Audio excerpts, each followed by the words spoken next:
Okay, great. So if you need me during the presentation, you can type into the chat box. I'll leave that open so that I can see it. You can choose whether or not you chat to each other or whether you make it private.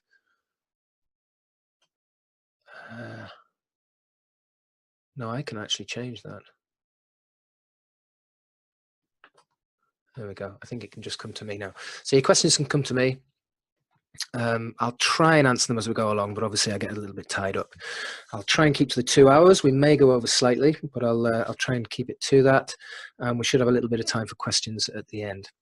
So today is the engagement process, student engagement and motivation strategies you can use in your classroom straight away or tomorrow, whichever suits you best. Now I'm going to give you 2 free gifts for attending this one, for those of you who've made the effort. Well, actually, it'll go out to everyone who's registered, but you get them first. So you may have already bought these, I don't know, I hope not, but they're 2 of my Amazon books in PDF form. So they're actually a little bit easier to read than in Kindle, and also than the paperbacks, because they're obviously a little bit bigger. So I'll send you those as PDFs. I'll make those available beneath the recording when I get that all sorted out tomorrow. One's on starters and plenaries, and the others on active learning. Lots of stuff on cooperative learning and different ways to put active learning in the classroom. And the reason for that is, if I was to just go through a bunch of activities for you, it would get pretty dull. So this is kind of further reading, if you like, along with some of the principles that we're going to be going through tonight. Now, I just want to make this clear. This is about getting students involved in your lessons, participating in your lessons, and it's predominantly aimed at students who you're struggling with. So those that are very apathetic, those that switched off, reluctant, not really interested. It's about getting them involved in lessons. It's not about raising achievement. That's a different issue altogether. I mean, obviously, if they're taking part, they're going to achieve more than when they're not taking part. That's obvious.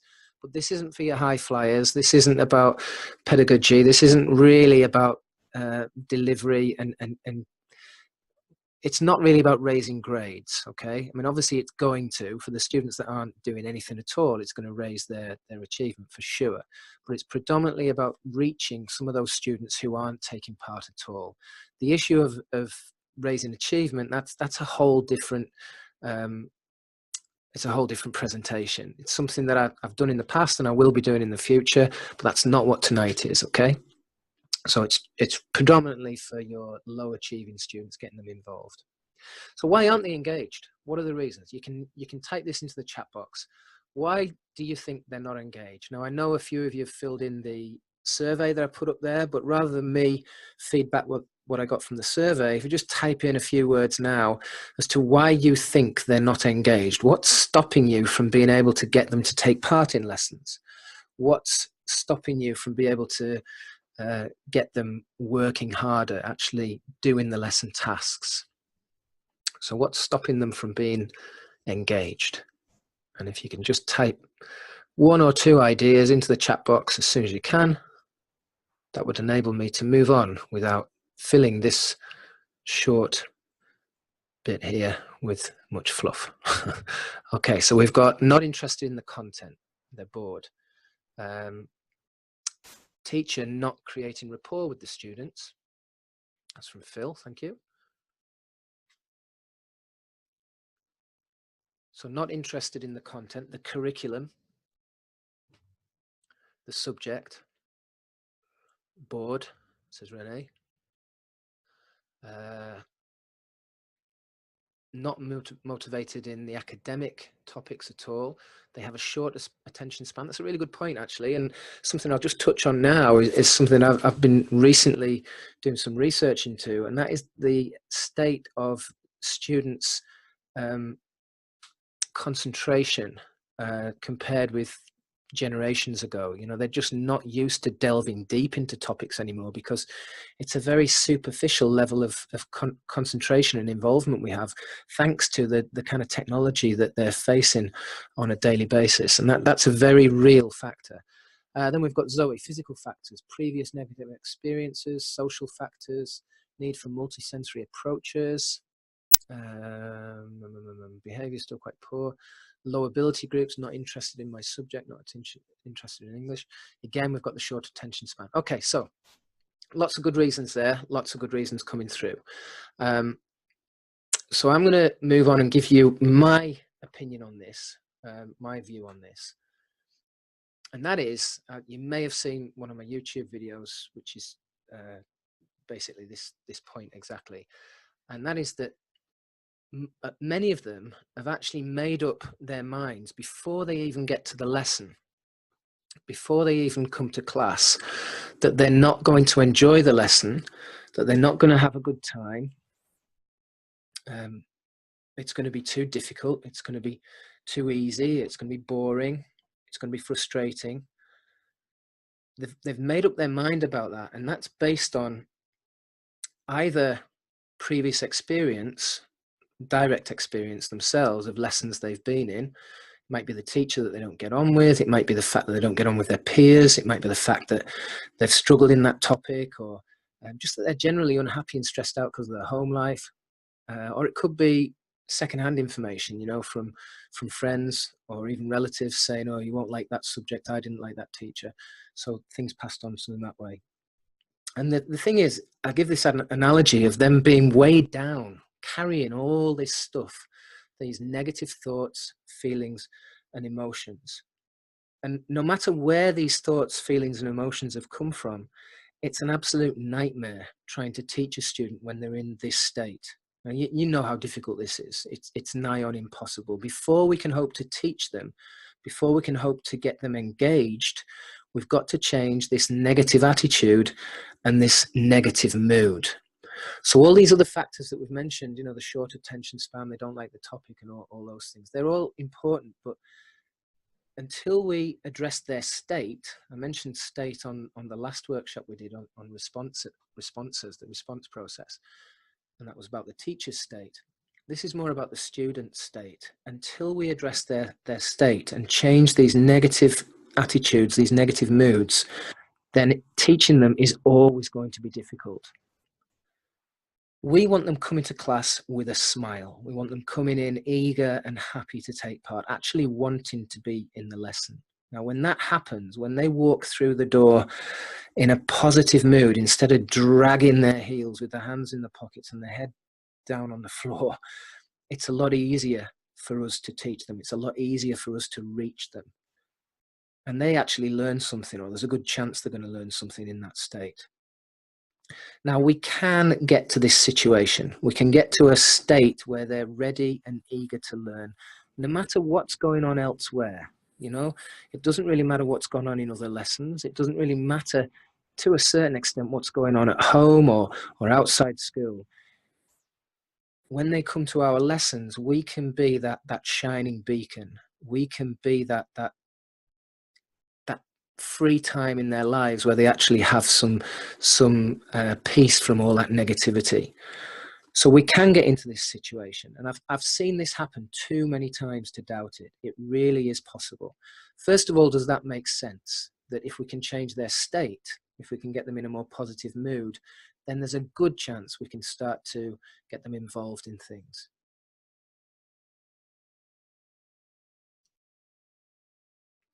There's a good chance we can get over some of those difficulties they're facing, like not being able to access the curriculum, not being able to read, hating reading, those sorts of things.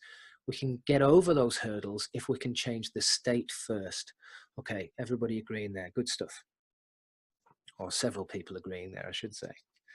Question is, how do we do it? Well, it's actually really, really simple. If they're weighed down with all this negativity, and I give this analogy of it being in a backpack, all we've got to do is change what they're carrying in that backpack.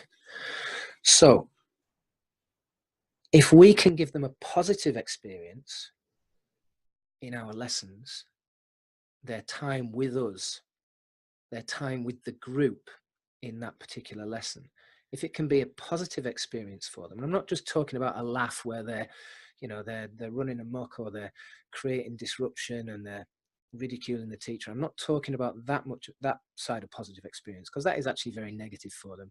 I'm talking about a really rewarding experience. so that they leave in a positive state, and then there's a good chance they're going to return in a positive state. And that's how we break this negative cycle. And again, I've seen this happen so many times. Very quickly, students can be dragging their heels to a lesson one day, and within a few days, weeks, they can be coming with a big smile on their face and really eager to see the teacher, really eager to spend time, really eager to actually learn something and get that sense of success. So changing what's in the bag comes down to giving them new experiences, giving them new emotions. So positive thoughts, positive feelings. Feelings of success and achievement and recognition. So actually getting through something, getting through some kind of challenge. Psychologists believe that getting over a challenge and overcoming difficulty is one of the routes to real, long-lasting positive feelings, that sense of achievement, that sense of success. And if we can recognize that and help them recognize that, then they go away with some positive emotion. Connection and camaraderie, that sense of being connected to each other, to other people who have their best interests at heart. So that might be ourselves as teachers and leaders, but also their peers, their colleagues in the classroom. That sense of connection and camaraderie is so vital, particularly for students who really feel that they don't belong in school. You know, they don't feel connected in any way to anyone at school. They just feel very much on their own, or picked on, or cast aside by all the others. So if we can make them feel connected, if we can bring them into that group and let them know that we care about them and we're interested in them, then we can change their moods. And we can do that by providing support and by helping them actually feel valued. And then positive emotions are also about having a bit of fun, you know, having some activity, having a bit of a laugh. We mentioned getting over a challenge, having some variety. Those positive emotions that you'll notice are in three broad groups. And if you're familiar with some of the things that I've talked about on my other videos and in my other resources, I call this the needs-focused approach. And I've classed the psychological needs that we all strive for and we're all looking for into three broad groups: belonging, empowerment, and fun. So fun is about activity and variety and challenge and having a laugh. And we all kind of need that, you know, we need a bit of fun in our lives. Obviously, fun means different things to different people. For some people, it's jumping off a cliff with a parachute on your back, and for others, it's sitting in a chair and knitting while you're watching Coronation Street. We all have different things and different ways of pressing our buttons and getting us a bit of excitement in our lives. But the fact is that without it, we tend to go a little bit stale. And we do look for it. We look for enjoyment. So if we don't provide our students with fun and activity and humor and a level of challenge and some variety, then they're going to find that in other ways. They're going to go looking for it. So if we're not providing it, then that's when you start seeing paper aeroplanes flying around the room and little, you know, fights going on in the back of the room and scratching the desk, putting their names in the desk, getting bored basically, and wanting to fill that boredom with something that stimulates them and interests them. And usually it's disrupting others or distracting the teacher. A sense of belonging. You know, if we don't make them feel connected and supported and feel valued, then they'll go off and get that in their own way. And that's why we find these splinter groups so troublesome in schools. You know, your likely lads, your ringleaders, they tend to attract other lost students, shall we say, and they congregate together because it's no fun being on your own. You know, you tend to want others to come with you. The real sad cases, the ones that are really lonely, then they can cause trouble too. But most of us are pack animals. You know, we want to be part of a group. And so we make them part of our group. It's much harder for them to jump out of that when they feel actually part of it. Much harder for them to opt out when they feel valued. And empowerment.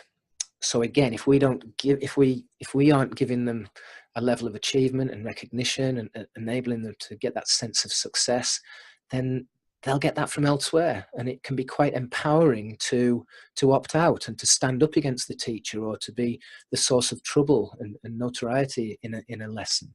And that's why some students love being the naughty ones. So that's the kind of needs focused approach. And what we're going to be doing in the rest of this session is looking at some ways to put those positive emotions into that backpack, to give them some positive emotions. So a lot of this is about changing moods. I'm not really going to do a lot about teaching subjects. Some of the stuff I'll give you, you'll see that you could put different topics into templates and structures, but a lot of it is just about creating mood, about changing the way your students are feeling about lessons, feeling about coming to class. And this all crosses over with things. Basically, what I'm saying here is that I can't do everything in 1 2-hour session. A very good way of getting these kids back on side would be what I call the clean slate, which we talked about in the response process last week. You change these kids' mood in one session, basically, by showing that you really, really, really care about them and you want to listen to them. We're not going to do that here, but there are all sorts of additional strategies that are so important in terms of changing these moods. But here's a few things that we can put into lessons anyway. And before I go on, you might be thinking, well, I've heard all this before. Is it really possible? Well, to give you an example, years and years ago, I was working at a pupil referral unit, and most of the day, well, almost every lesson, the whole of the lesson was spent dealing with behavior. For all staff, it didn't really matter which class you were in. Any classroom you would go in, the member of staff was basically tied up with trying to get kids to sit still and do some kind of positive action, some kind of work. It was mainly about separating fights and keeping them engaged in something. And not much learning, to be honest, was going on there. Certainly not at first. We did manage to turn that place around. But when we first went in there, it was quite shocking, really, that 60 minutes out of 60 minutes was spent dealing with behavior. And one day we were approached by this company who wanted to come in with a load of exotic reptiles and huge insects and various animals. And they wanted to put a display on for our kids. And we were like, well, yeah, you take your life into your own hands when you come in here, but if you want to give it a go, that's great. We want them to have a little bit of stimulation. So wonderful. So this lady came in with her accomplice, and they set up in the hall all these crates with all these exotic animals in there were set up in the hall. And the idea was that the kids could go in and learn about them and actually hold some of them. So we were instructed to go and get our students and bring them up to the hall. And as we did so, the lady was stood at the doorway of the hall holding a rat, and she was stroking it. And she gestured towards her lips, with a finger to say, "Shh, be very quiet. We don't want to excite these animals. We don't want to scare them." So the kids immediately quietened down, and they walked into the hall very, very quietly. Now, normally that would not happen. They would be pushing and shoving and fighting to get into the hall, and then they'd be rolling around on the floor. They just walked in, all quiet, sensible, sat down, and for an hour they were absolutely captivated by these animals that this lady was showing. Tarantulas, snakes, all kinds of marvelous creatures. But we did not have to instruct them about their behavior at all. It was as if there was no room on their hard drive for naughtiness. It had all been used up by learning. They were just completely engrossed in what was going on. Now, what's the point of this? Well, although we can't bring tarantulas in and snakes into all our lessons, we can't put that on every lesson. We can't have all bells, whistles, and singing and dancing every single lesson. The fact is that we can engage these students. Stuff does work. We can actually put things in our lessons that will grab their attention and will hold their attention. And sometimes it takes something like that to stimulate some part of their brains that says, hey, I want to learn more about this. And just that one incident, just that one lesson, that 1 hour can change a kid's life. From there on, they've got something that they're actually really passionate about and really interested in, which is marvelous. A lot of the time, of course, it's 1 step forward and 5 steps back. We have one good lesson, and then the next lesson it's back to normal again. But gradually, by integrating more and more of this stuff and changing the mood, then we can have kids coming in a more positive state. And in that state, they become much more malleable, much easier to manage, and learning and attention and engagement does go up. So let's start with buy-in. And this is really important, because if we don't get them to buy in right at the start of a lesson, then we've probably lost them from then onwards. That lady got buy-in straight away by holding a rat there and stroking it. And straight away, those kids bought into that lesson. So buy-in is really, really important. It's something we can put in place. Not every lesson. This is just now and again, we can get something that captures their attention. But there's something we can use that works all the time. It's just one single word, and it can instantly improve engagement. All your students will respond to this. You can use it at the start of any lesson, and I wouldn't just say almost guaranteed, I would say it's guaranteed to get them interested. And when you use this, you can literally have all your students eager to know more.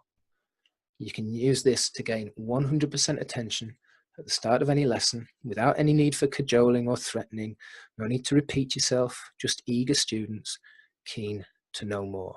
And just by watching these next few slides, you're going to know exactly how to implement this forever. Now, before I give you the answer, let me ask you to do something for me. Can you just type into the chat box what you think this word might be?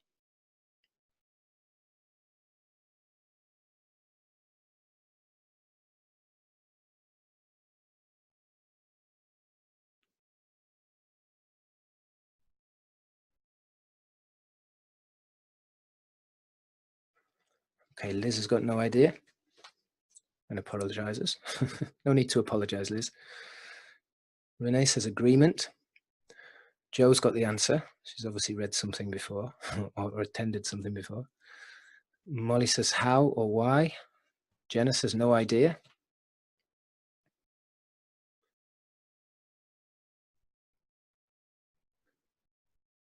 Can't think of it, says Zoe. Says Maria. Okay, well, the rest of you are still typing in. We've got 14 people online now. Just type in if you would like me to tell you.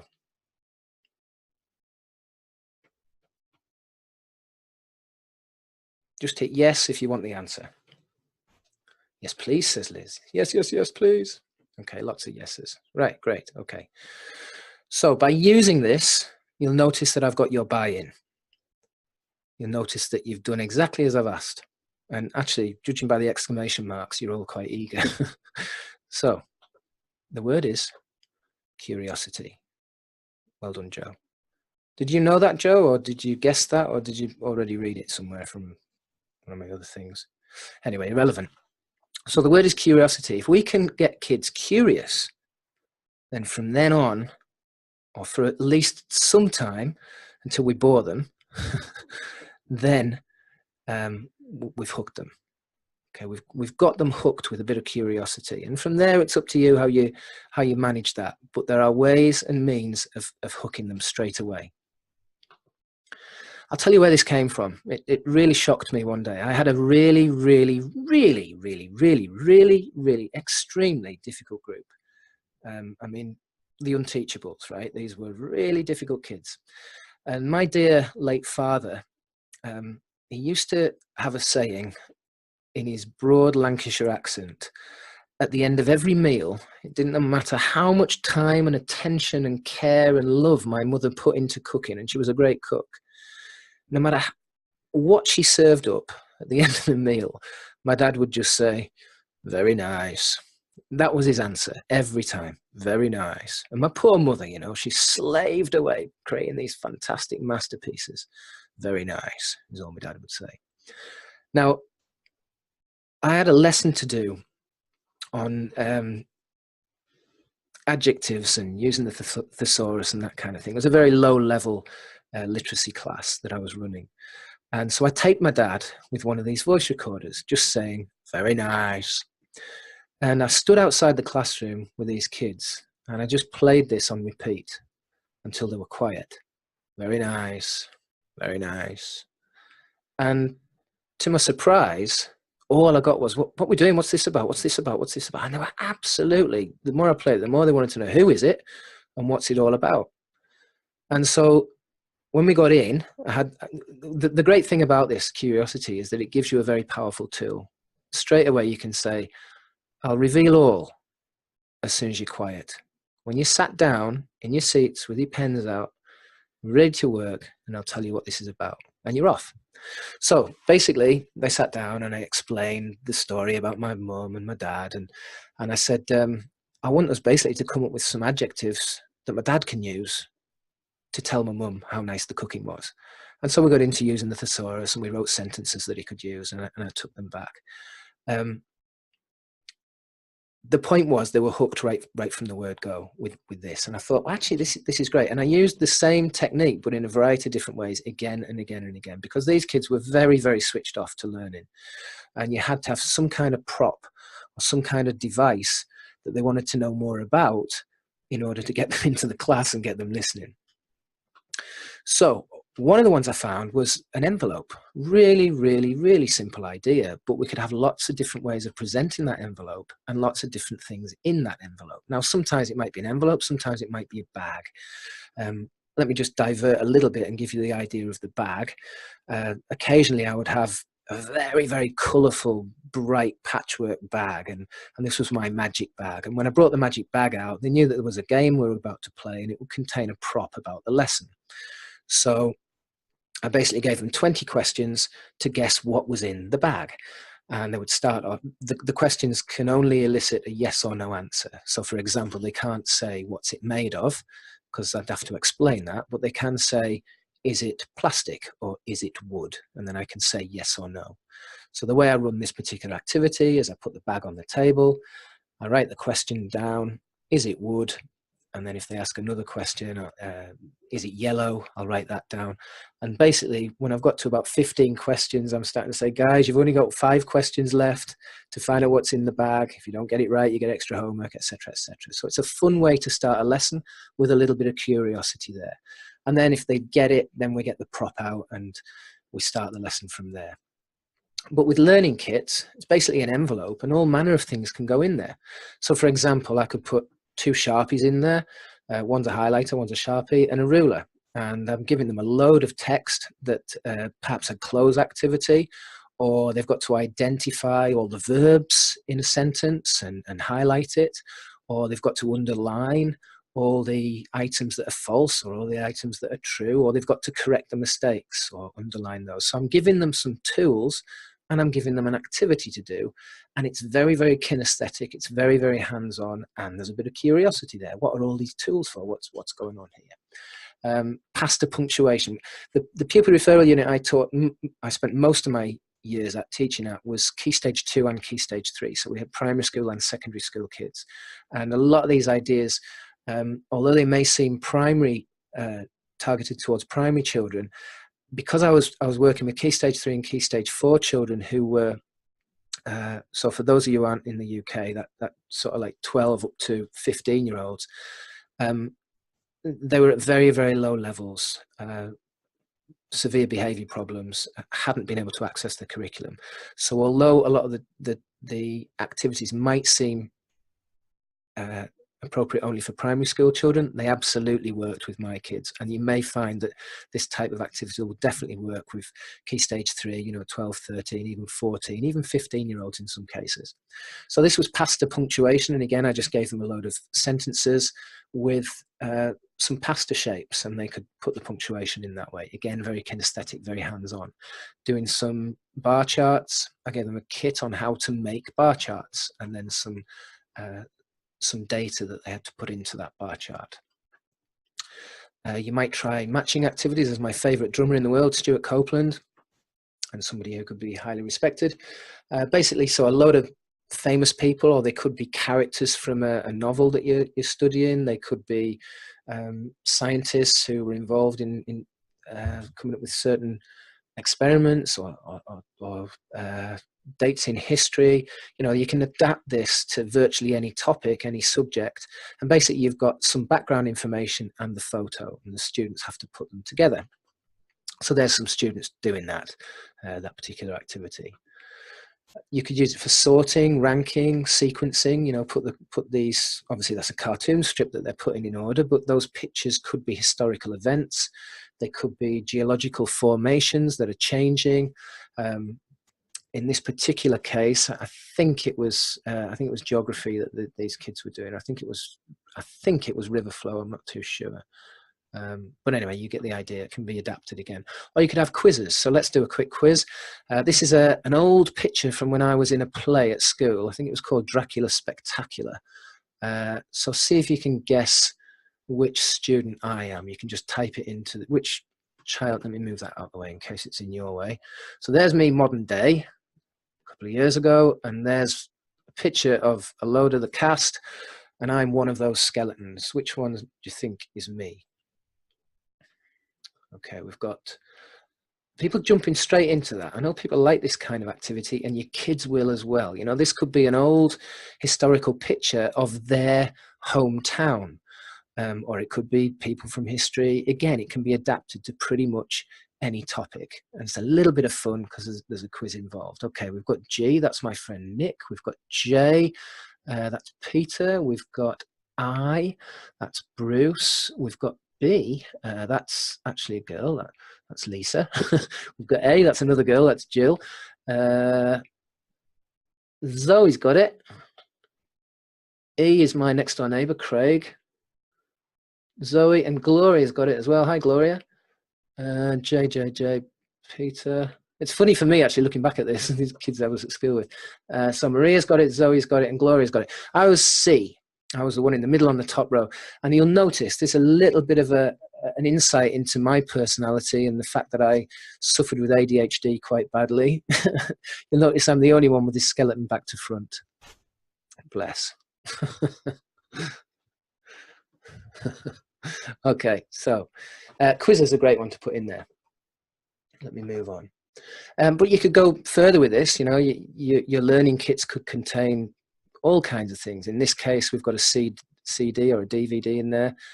Play this after you've completed questions 1 to 5. So that then takes them from their books onto a computer, and straight away they've got an incentive to go on and a little bit of curiosity. What's actually on the DVD? What's on the CD? Or it could be a USB drive. So let's move from those learning kits, still with the idea of gaining a little bit of curiosity, and move on to themed lessons or props.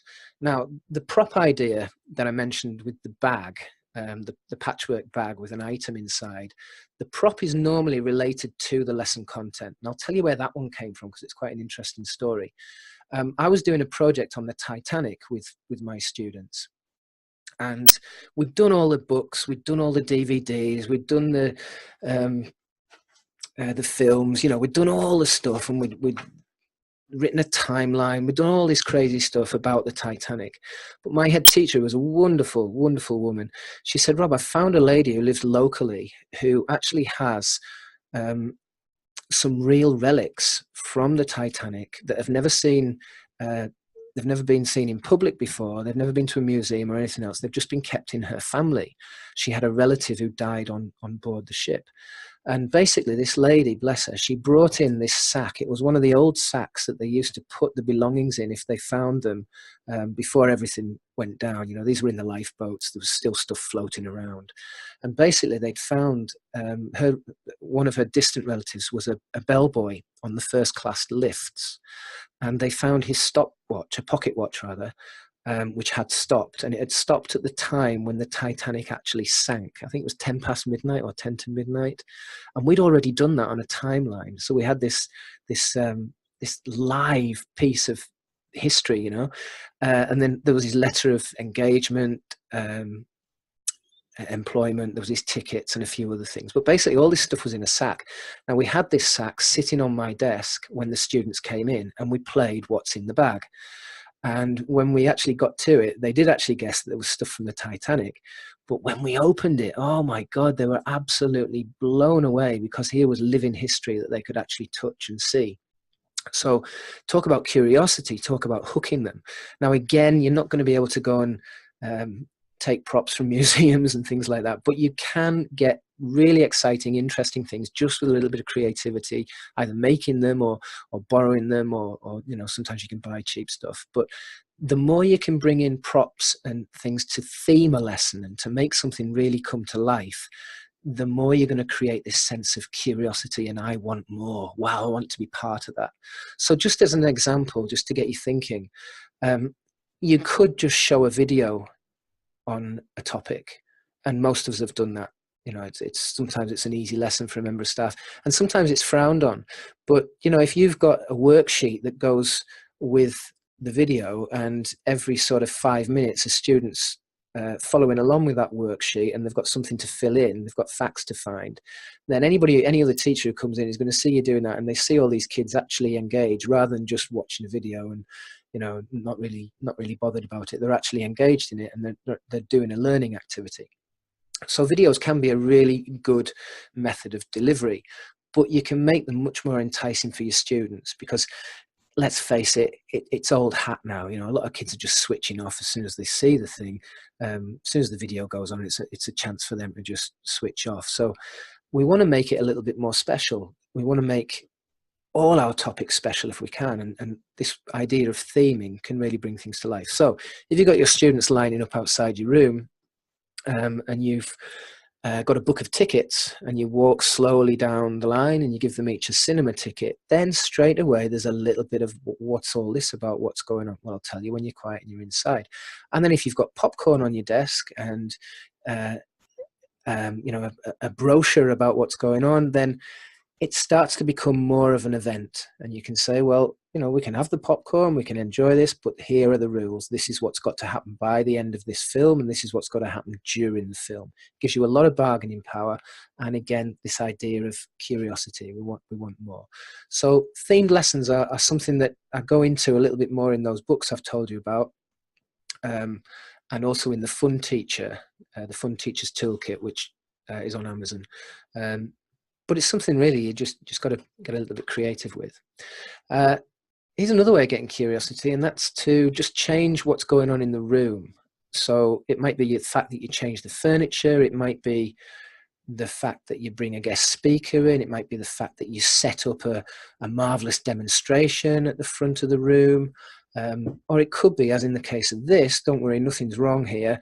You've just turned all the lights off and blacked everything out. So it's complete darkness. Now, one of the best lessons I ever observed when I started going in as a coach, the teacher had done just this. The kids were lined up outside and it was just black, but there was some Jean-Michel Jarre Space Odyssey type music going on in the background, and she'd created a kind of mini solar system on the ceiling.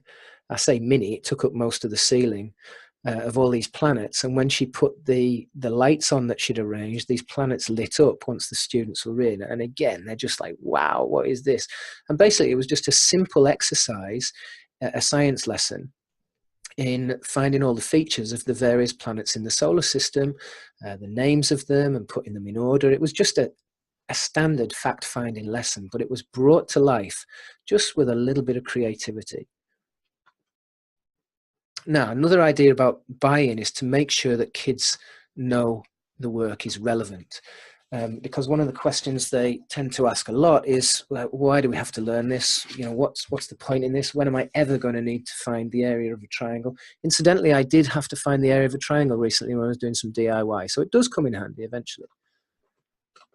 The answer to this is not because I said so or because it's on the test, because obviously that's just going to switch them off.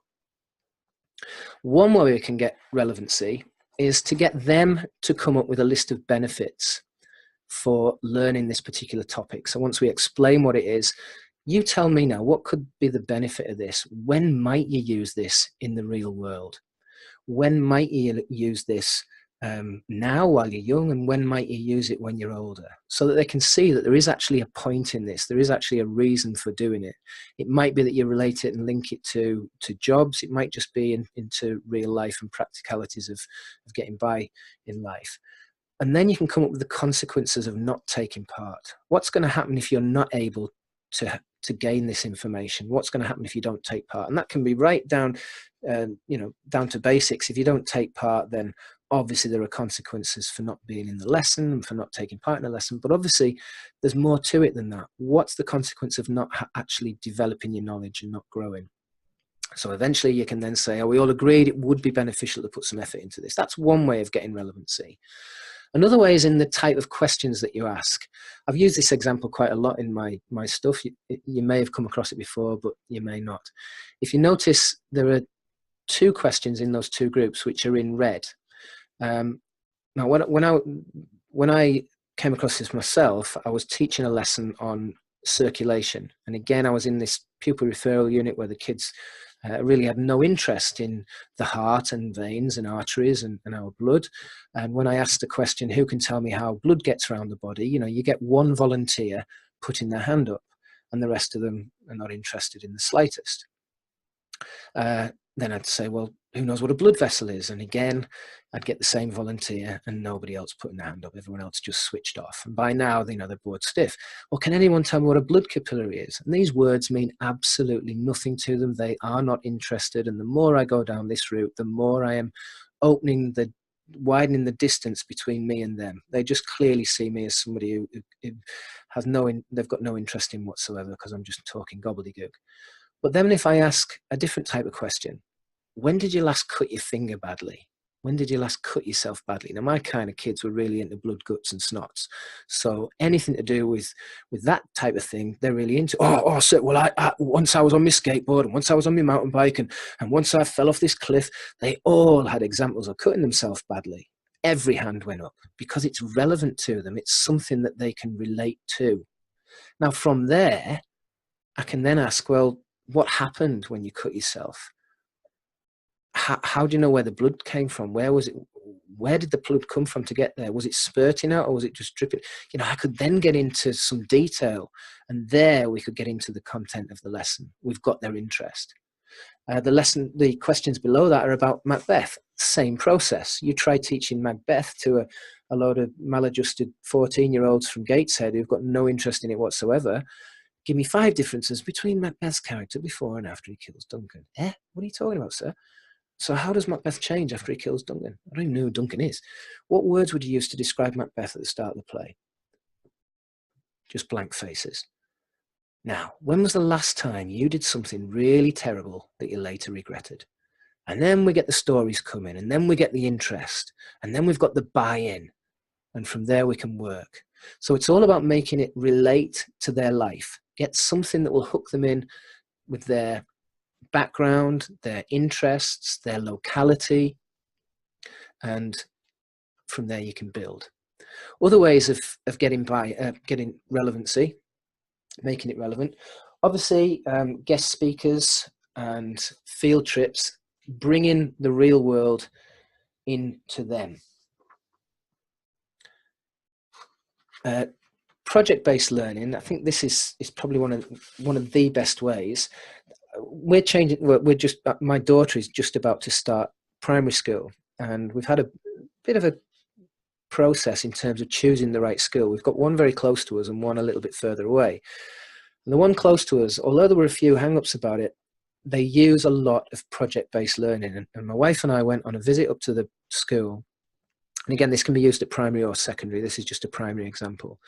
But one of the little boys who was showing us around the school took us to this wall in the hall, and it was just covered with these phenomenally brilliant 3D models of all kinds of things. You know, there was guitars, there was a dog, there was a bike, there was all kinds of things. And he took us to his model, and his was a model of the Flying Scotsman locomotive.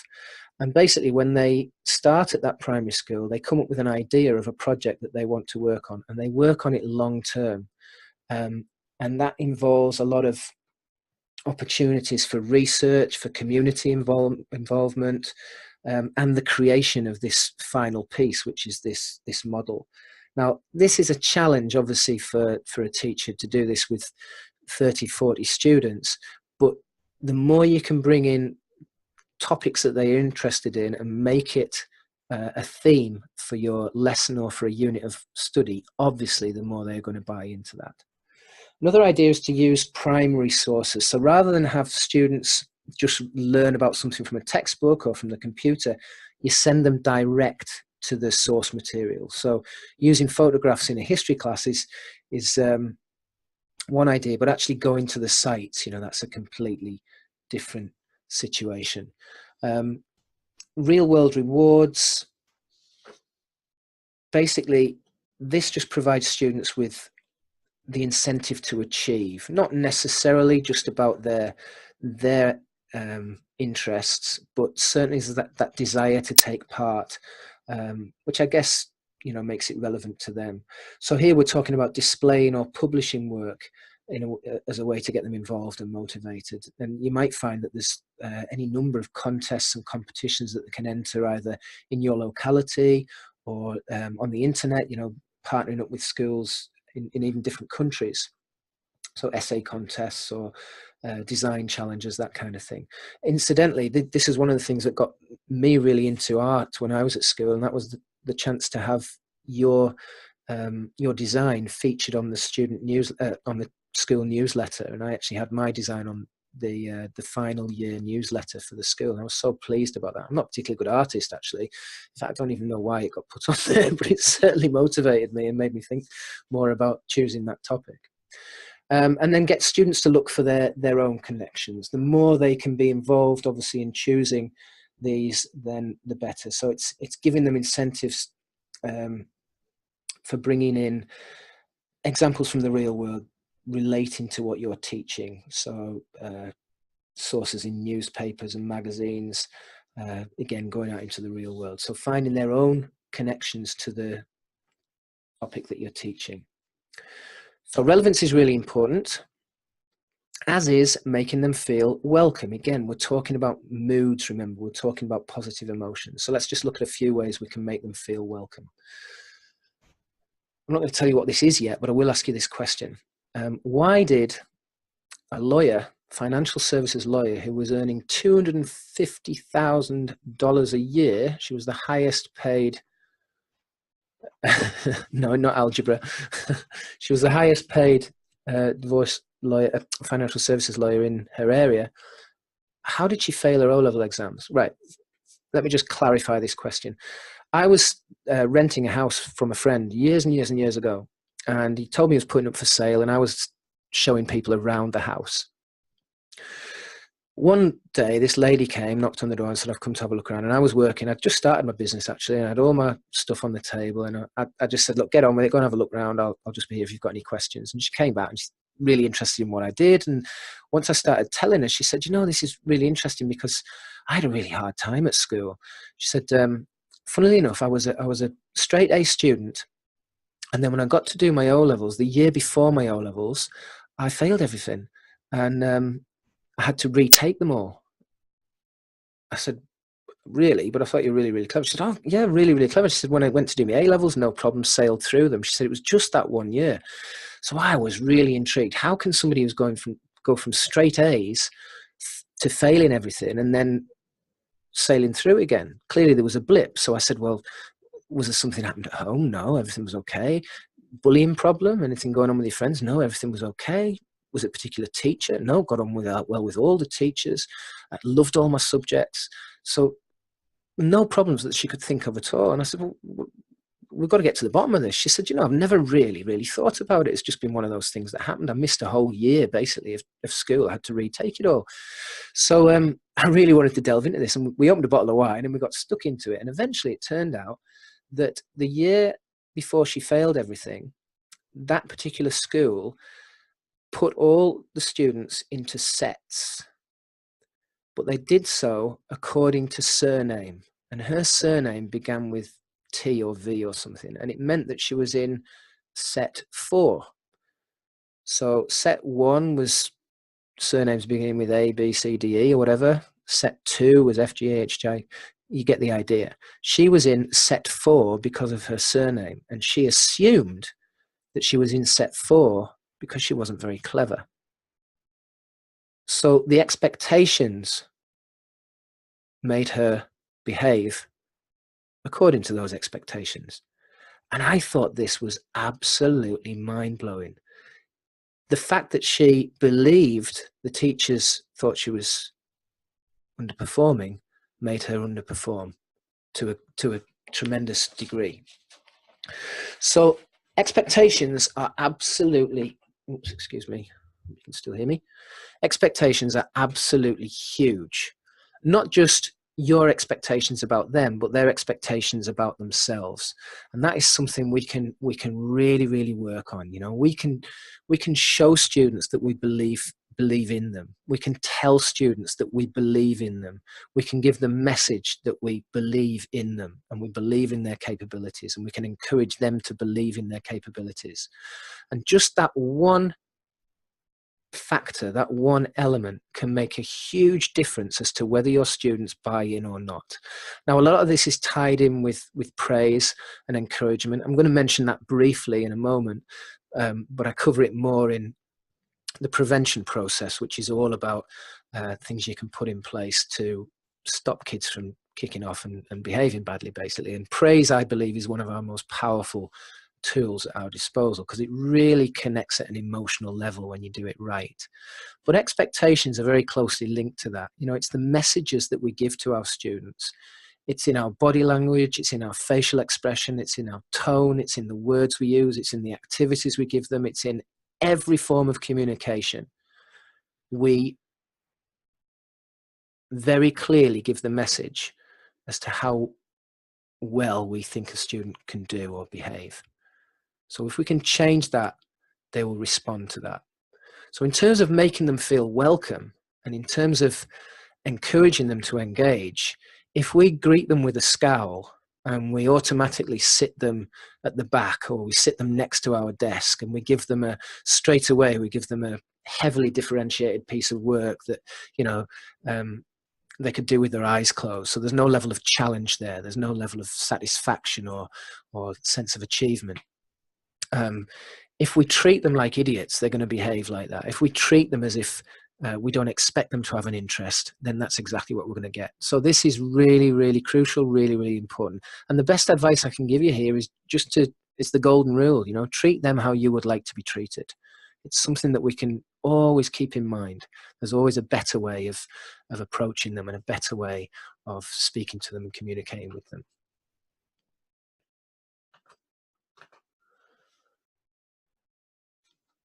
That quote from Einstein there: everyone is a genius, but if you judge a fish on its ability to climb a tree, it will live its whole life believing that it's stupid. And sadly, I think that's the case with a lot of our underperforming students. You know, we feel that that's the best they can do, really. So, you know, we'll just put our time and attention on those that we know are going to do more with it. I don't know if you've watched some of these programs, you know, about kids that are taken from sink estates and sink schools, and they're placed with high achievers, and within an incredibly short space of time, their work rate, their ability, everything shoots up, goes through the roof, because the expectations are so much higher. And that's something that you can do straight away. Enthusiasm, obvious, isn't it? You know, again, a lot of the communication with our students is not about the words we use. It's the way those words are said. It's the meaning that's conveyed in our expression and our body language. And there, 38% is paralingual. So it's the tone, it's the volume, it's the way we express ourselves, and the rest is in facial expression and body language. Very little is in the actual words. It's about how warm we feel towards these kids, how welcome we make them feel, how enthusiastic we show ourselves to be, not how we say we are. We can all say, oh, I love this topic, or we can really show that we really love this topic. And unless you show that you're really interested, you can't really expect them to be interested either. So enthusiasm, again, is another very, very important factor in terms of getting your kids engaged. If you stand at the door with your face all forlorn, expecting them to walk all over you, expecting them to be bored, expecting them to be disengaged, and you not really happy about that, then, you know, it becomes a self-fulfilling prophecy. Another way of making them feel welcome is in the environment itself. Now, there's been a lot of research into decor in classrooms and colour schemes and that kind of thing. You know, there's proof that certain colours evoke certain emotions. So things like green, yellow and blue, they can create feelings of calm and happiness and stability. Lots of displays going on around the room can create that feeling of interest and activity and stimulation. But equally, there's the other side of the coin. You know, a grey room with very little going on the walls is perhaps far easier to concentrate in. So it really depends on your own feelings on this. There's no hard and fast rules. There's not a lot we can do about the environment either in most classrooms. You know, we can't just suddenly start painting walls without quite a little bit of money invested and permission and that sort of thing. But we don't really have to, okay? We can change the environment a lot with a few other little things. So music, putting a bit of fun and humor in there, some energizers and breaks, and really paying attention to community and relationships. They can change the environment much more readily than perhaps a coat of paint, and they're much more under our control. So music, great to create an atmosphere. Remember the lady who did that lesson with the planets? You know, straight away you knew what that was all about. It created that atmosphere of intrigue and curiosity. Sorry, I was just led away from the microphone then. It can also be an aid to learning. So in terms of helping students calm down and focus and relax, you can use slow Baroque style music. It's what's called a largo beat, 60 beats a minute. If you type in accelerated learning music or music for accelerated learning into Google, you'll get a lot of stuff coming up for that. There's a whole industry there in creating music that is very good for focus and relaxation. Equally, there's a chance to use music to energize students. You know, if they're doing a different type of activity, then it's a different type of music. And that's one of the great things we can use music for in the lessons, as a transition between different activities. So if you've got students focusing for 20 minutes and you're using focus type music, and then you want them doing some upbeat activity, then you change the music accordingly. You can also use it as a reward. You know, some kids like a particular type of music, so you can use it as a bribe almost. I'm not really keen on bribes, but if you try it and they work better with that particular music, then that is certainly something to promise them. It's certainly something that you can use, because it's something that you can take away. You know, it's if you're enjoying this music, great, then now we need to get on with the work, and you can have that music on. But the minute the work stops, then I stop the music. So it's an incentive there. You can also use it for a bit of fun. You know, I mean, depending again on the activity that they're doing. That Benny Hill cartoon type music, you know, if you got them doing a starter activity or a game, just changes the mood.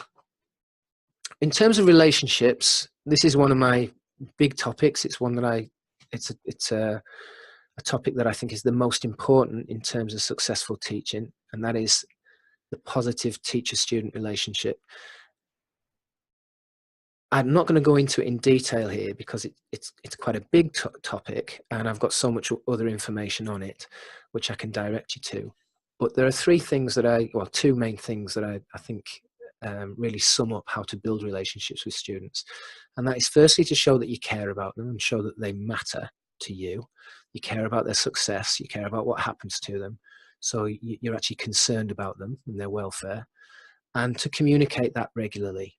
If you think about any relationship, any of your important relationships in your life, think about your friends or your family, every single one of those people will know that you care about them because of things that you do. You know, you might send them a card, you might send them flowers, you might give them a hug. I'm not saying you go around hugging your students, but you might give them presents, you might help them or offer to help them with things. You're there for them if things go wrong. You show them that you care through all these different methods, and you communicate regularly. You know, we're not generally friends with people who we never see and never speak to. I've got a friend in Australia who I grew up with, and I haven't seen him for 10 years, and I very rarely communicate with him, but we've got such a solid basis in our friendship that I don't really need to. But for most of our close friends and relatives, we communicate on a regular basis, whether that's by text, by phone, by email, by letter, very rarely, or face to face. You know, we communicate regularly. So if you're wanting to build relationships with your students, they're the two main things that I think make a big difference. And the communication thing, really the relationship is built outside all the instructional information, the teaching information. It's the communication that goes on outside the classroom where the relationship is really built, where you go and see them in the dinner queue or the bus queue, or you go and watch them play football, or in a play or whatever. You show by your communication and that you care outside the lesson as well as in the lesson. So relationships are really important in showing that you're welcome, not just between you and them, but between them and them. The peer relationships, the classroom community. Again, not time to go into that now, but the book that I've given you with this is called Active and Cooperative Learning, and there are a lot of activities in there for building cooperative relationships, for doing cooperative learning activities, which automatically build teams and they build community and they build camaraderie. So use those activities as much as you can, because relationships do make students feel welcome. And for these students who are switched off and don't feel part of lessons, this is really, really important. Breaks and energizers.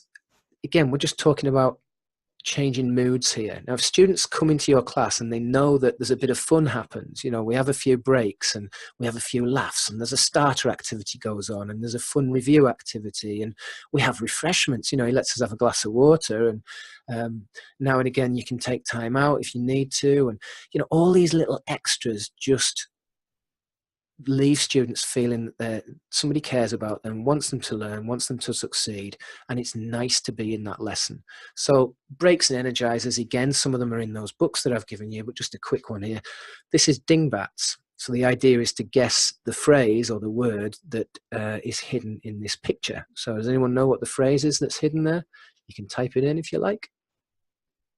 Straight away, we've got tickled pink. Thank you very much. Here's another one.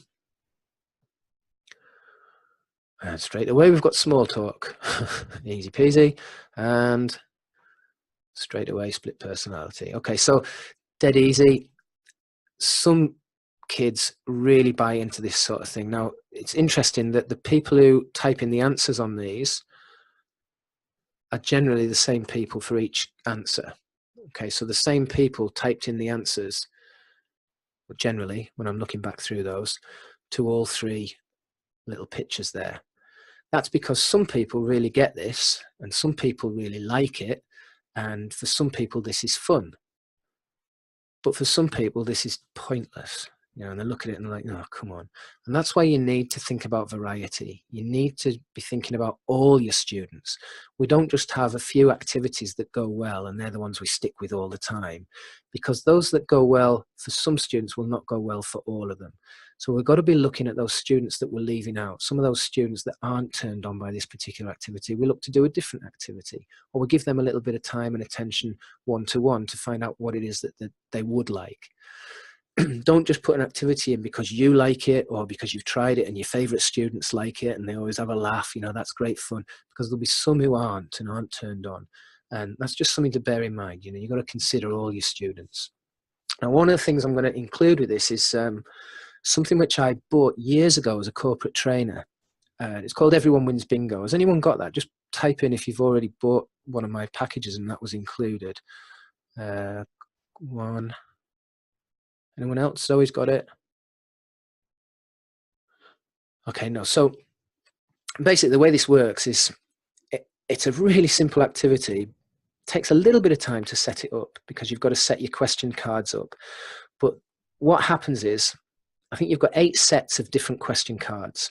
So your question cards, the game of bingo, it's very easy to adapt that to absolutely any lesson topic, whether it's keywords or answers to questions. Very easy to create bingo cards for your students. Now, there are basically 8 different ones. So you make sure that students who have the same card aren't sat next to each other. What I did with these students here, this was at a seminar I did years and years ago.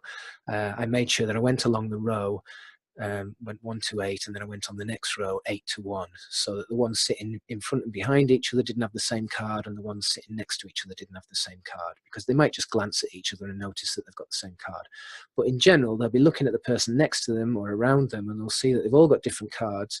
And lo and behold, when you call out the last answer, everybody wins, and it just creates uproar. You can only use this once or twice, and it works better obviously with older students, but when you get it right, it's phenomenal. What a laugh. It really everybody just breaks down afterwards. So now and again with older groups, that's a really a real winner. But again, in the books that I've given you, there's a lot of activities for starters and fill-ins and plenaries and various games and things that you can use. The only reason I'm putting this picture there, and the only reason I'm telling you this, is it's important that your students have a laugh and have fun. If you want to change that state, they've got to come into your class and they've got to have a laugh now and again. Learning has got to be fun for them. Also important is support and feedback. Now, a lot of, sorry, Maria, the books I'm referring to are the ones that I'm giving away with this particular presentation. One's on active learning and one's on starters and plenaries. They're two of my books that are on Amazon. So I'm giving you the PDF versions, not the paperback versions. You'll be able to print them off. I'll put the links to them tomorrow in the recorded area. Support and feedback. Now, one of the things that a lot of teachers rely on, particularly with low performing groups, is tangible physical rewards. Just type in the question box yes if you use or have used or tend to rely on a little bit rewards of some kind. And if they work, and you're really happy with the response you get from rewards, put they work. And if you've found that you're always having to think of new rewards, or it only works for a limited time, then put they don't work. Because even if they only work for a little while, they're not working. Because it's not something that you can use again and again and again. It's not something you can rely on, in other words.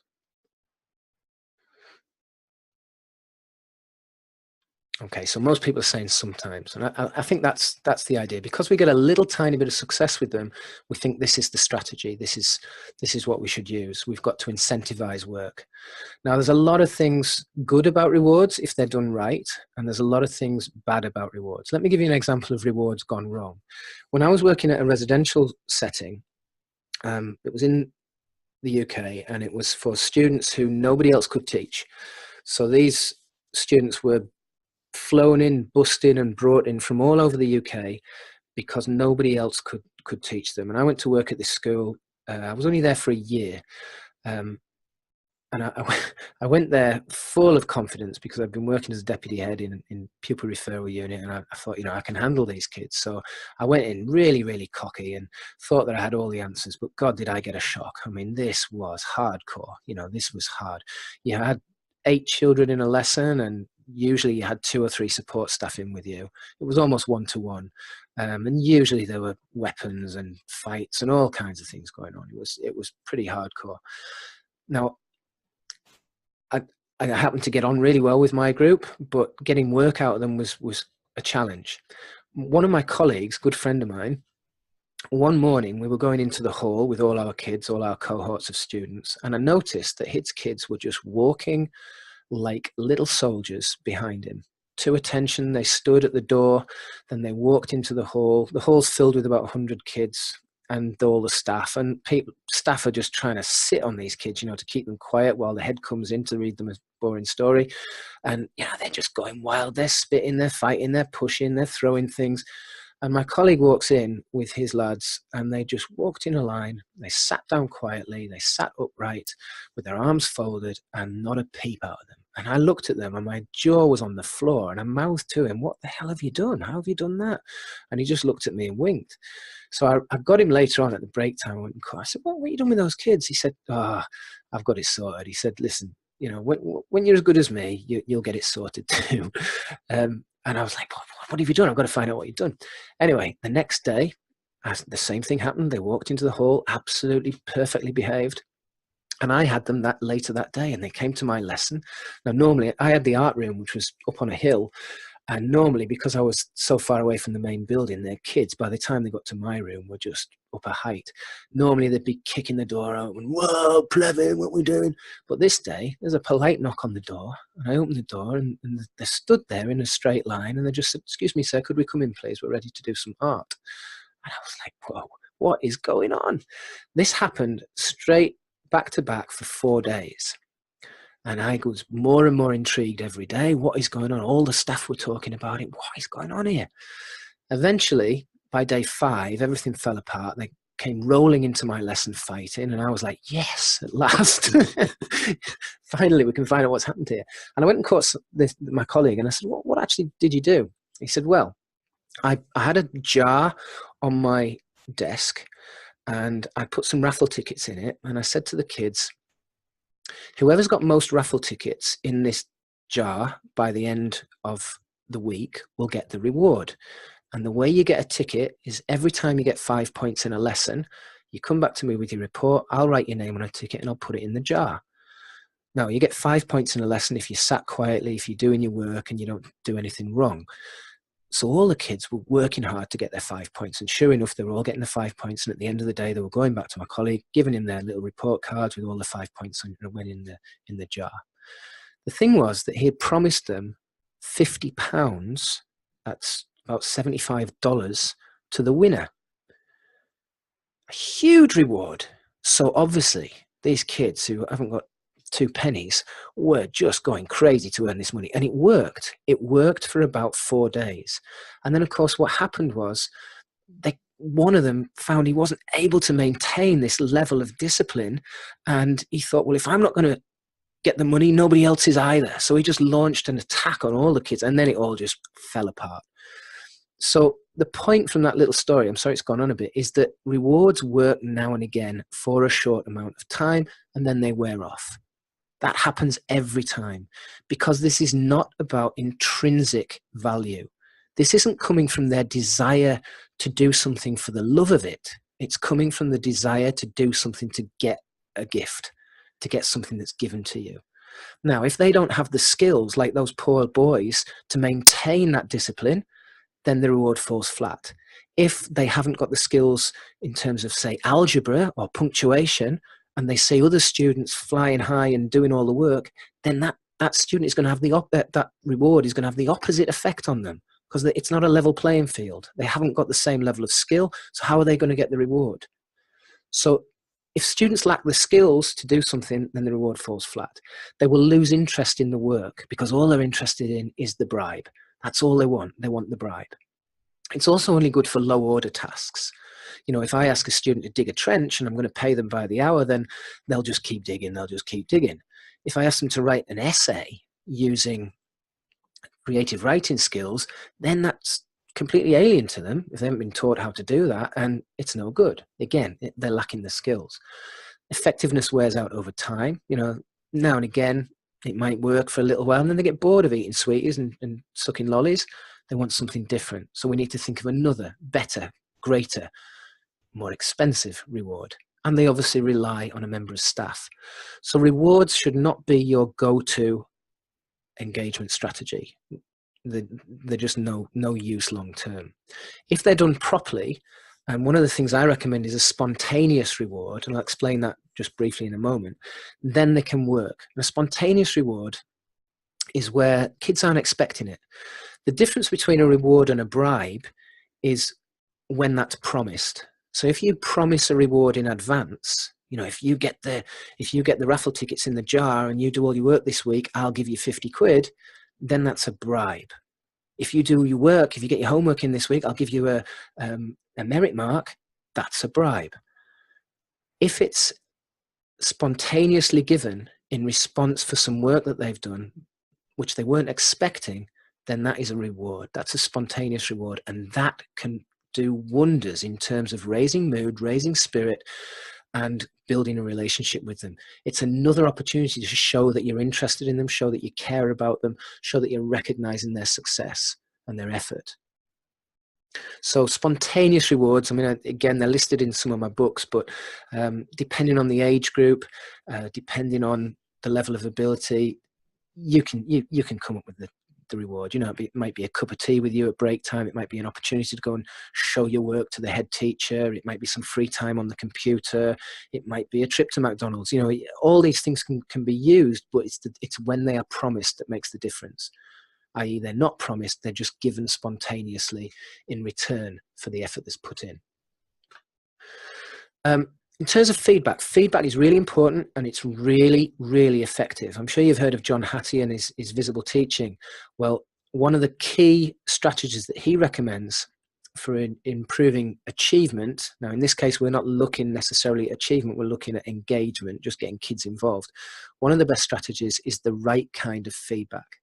Now, I can't remember where this study came from, but I will try and find that for next time I do this. Basically, there were a number of low and high ability students, so mixed ability students in various classes, in various schools, and they were analysing and studying the effect of different types of feedback. So everything was kept the same in terms of the teaching, the aims, the topics, the activities, that kind of thing. The only thing that changed was the type of feedback that was given. So there were three types, either scores, A, B, C, or a percentage. There were comments, written comments, and there were scores and comments. Now here's the results. So on the top, you've got the different types of feedback, so either scores or comments. And then there's two classes. One in terms of how that feedback affected achievement, i.e. what percentage, what level of work they were turning out. And the second way it affected them was in terms of their attitude towards the lesson, towards the topic, towards the work. Before I go into this in more detail, can you just hit yes if you're still with me and you can still hear me? Because I haven't checked on that for a while. I'm sorry, I kind of neglected you a bit. Okay, we're all there. Good stuff. Okay, we're good. Okay, so the two types of feedback, and they affected achievement and attitude. If the students were just given scores, you can see that there was no change in terms of achievement. So if they were just given their percentage, you know, you got a B, or you got a C, or you got 50%, in terms of their achievement, it didn't seem to improve it or decrease it. It just didn't have an effect on it really. In terms of their attitude, if they got a good score, the ones that got the A's and B's, the ones that got the 70s and 80%, they were very positive in terms of the lesson. The ones that got the lower scores, the failures, they got very negative attitudes. They're the ones that had switched off. Did they switch off before they got the low score, or did they get the low score because they were switched off? Who knows? But anyway, their attitudes were low. The ones that got the comments, so written comment in their work, it really affected their achievement. It tended to, if it was phrased right, it tended to make them improve. In terms of their attitude, they were all positive. So they all had good things to say about that lesson. They all had good things to say about the teacher. If the comment was phrased right, it had a very positive effect on attitude, and it caused some improvement in terms of achievement.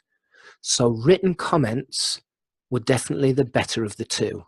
Just to go through that again, if they got a score, it didn't really do much in terms of achievement. So A's, B's, and percentages didn't really help them in terms of achievement. And it only was really any good for the ones that were doing well. So those that were doing well had a positive attitude about the work. Those that were failing had a negative attitude about the work. The comments were much better. Comments caused an increase in achievement, and even the ones that weren't getting the high scores, they all had a good attitude. They all had good things to say about the teacher and the lesson. So that's really, really inspiring. What I want to know is, what do you think happened when students were given both comments and scores? Do you think there was an improvement in achievement or attitude? Do you think things went up? Do you think things went down? Or do you think something else? Just have a think about it and tell me what you think happened if students were given a score and a written comment. Okay, we've got same as just scores. We've got A, an improvement in both, so an improvement across the board.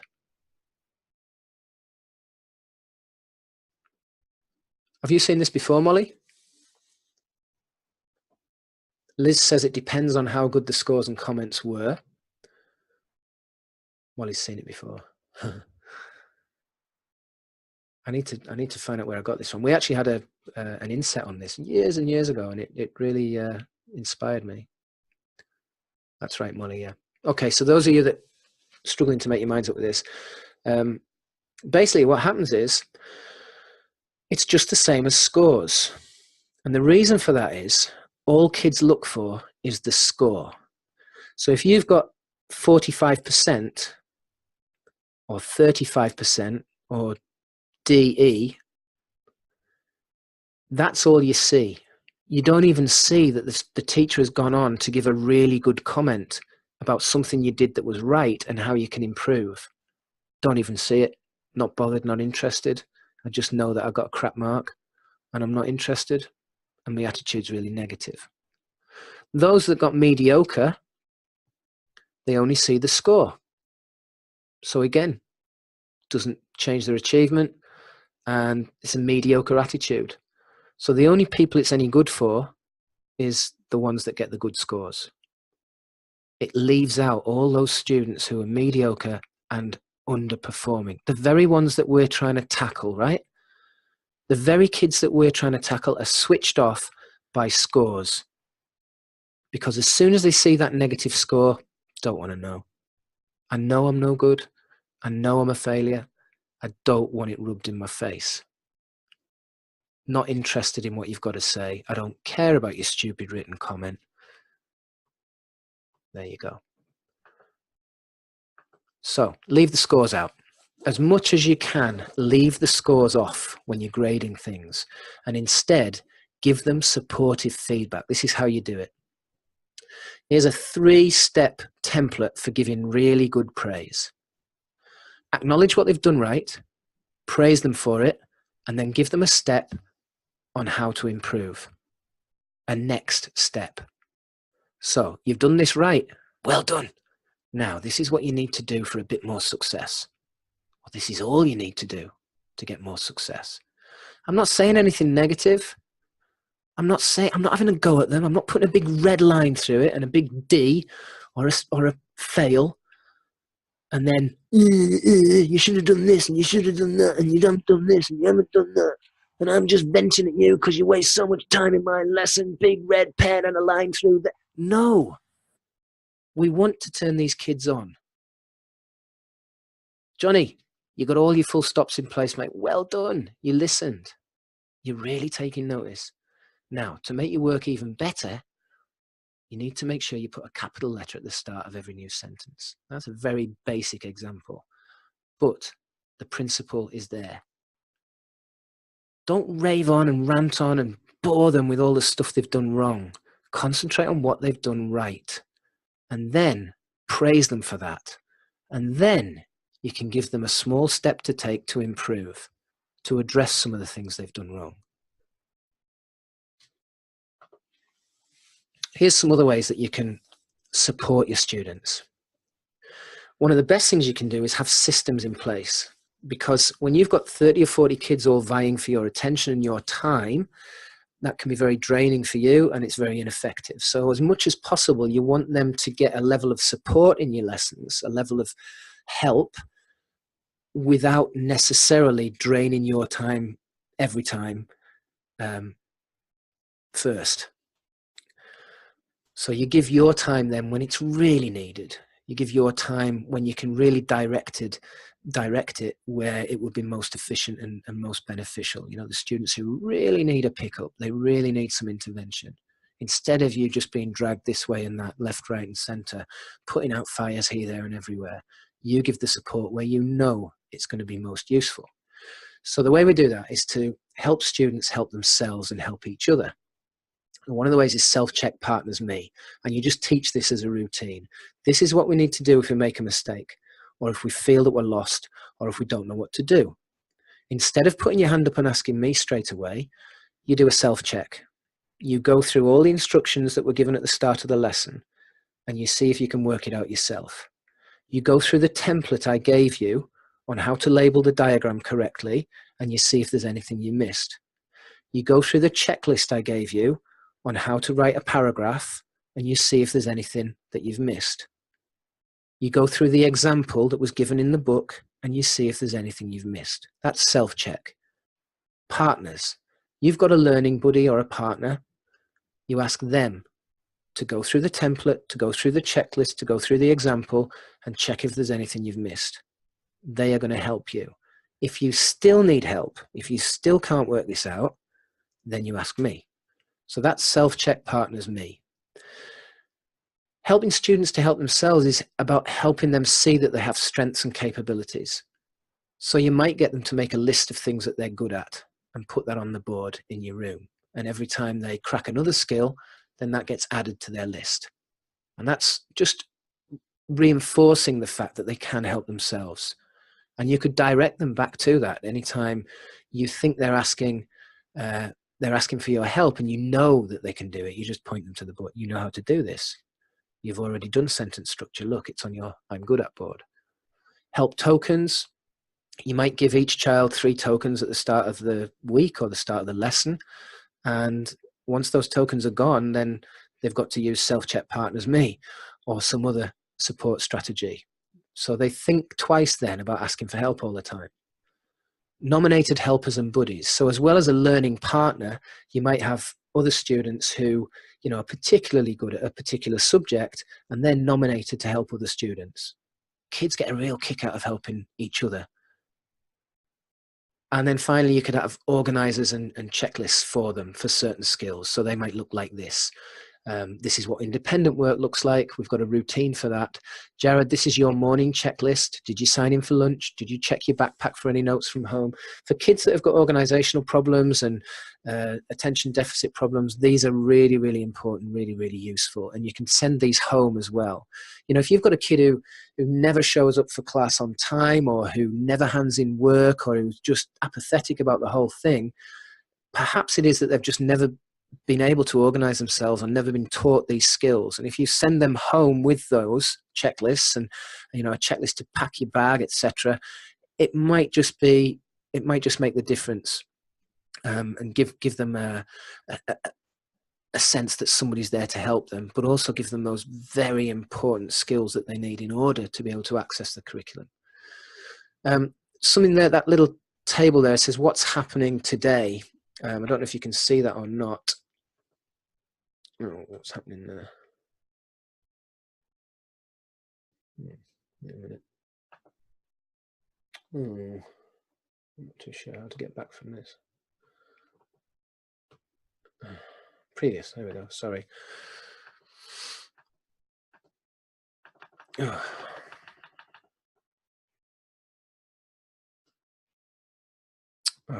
sorry about this.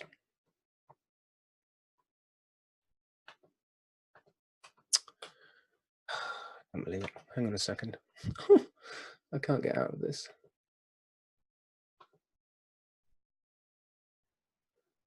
Let me go back up here. Just goofed most of my presentation there. I'm so sorry. That's the one.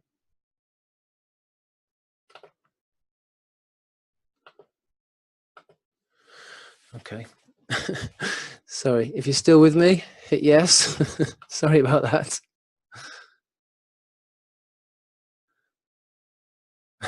I'm so sorry.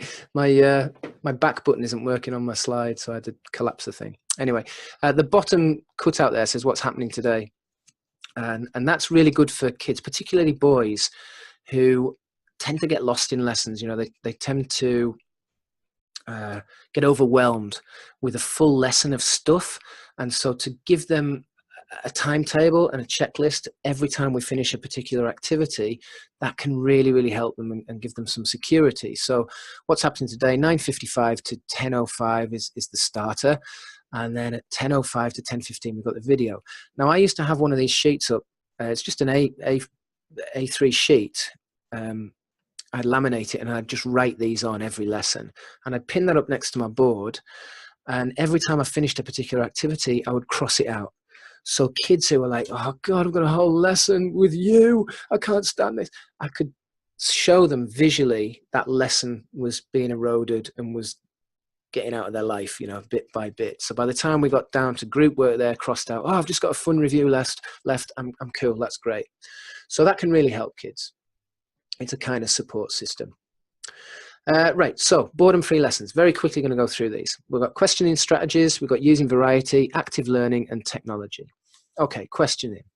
Questions are brilliant. They get involvement, they motivate students, they promote thinking skills, and they allow teachers to assess learning if they're done right. Okay, this is how we tend to ask questions. Certainly how I tended to ask questions. It's an ineffective way of asking questions. So we've got two strategies there. You select a student to answer, or they volunteer. So I ask a question and then I say, David, can you answer this please? Or I ask a question and a couple of hands go up. Questioning like this relies on volunteers. It doesn't engage those students who are switched off. It just relies on volunteers, and they will allow the volunteers to put their hand up because it gives them more opportunity to switch off. So in terms of student involvement, when you select somebody, it's very poor because most of the class are sat there doing nothing. Who knows what the answer to this is? David. David's engaged, nobody else is.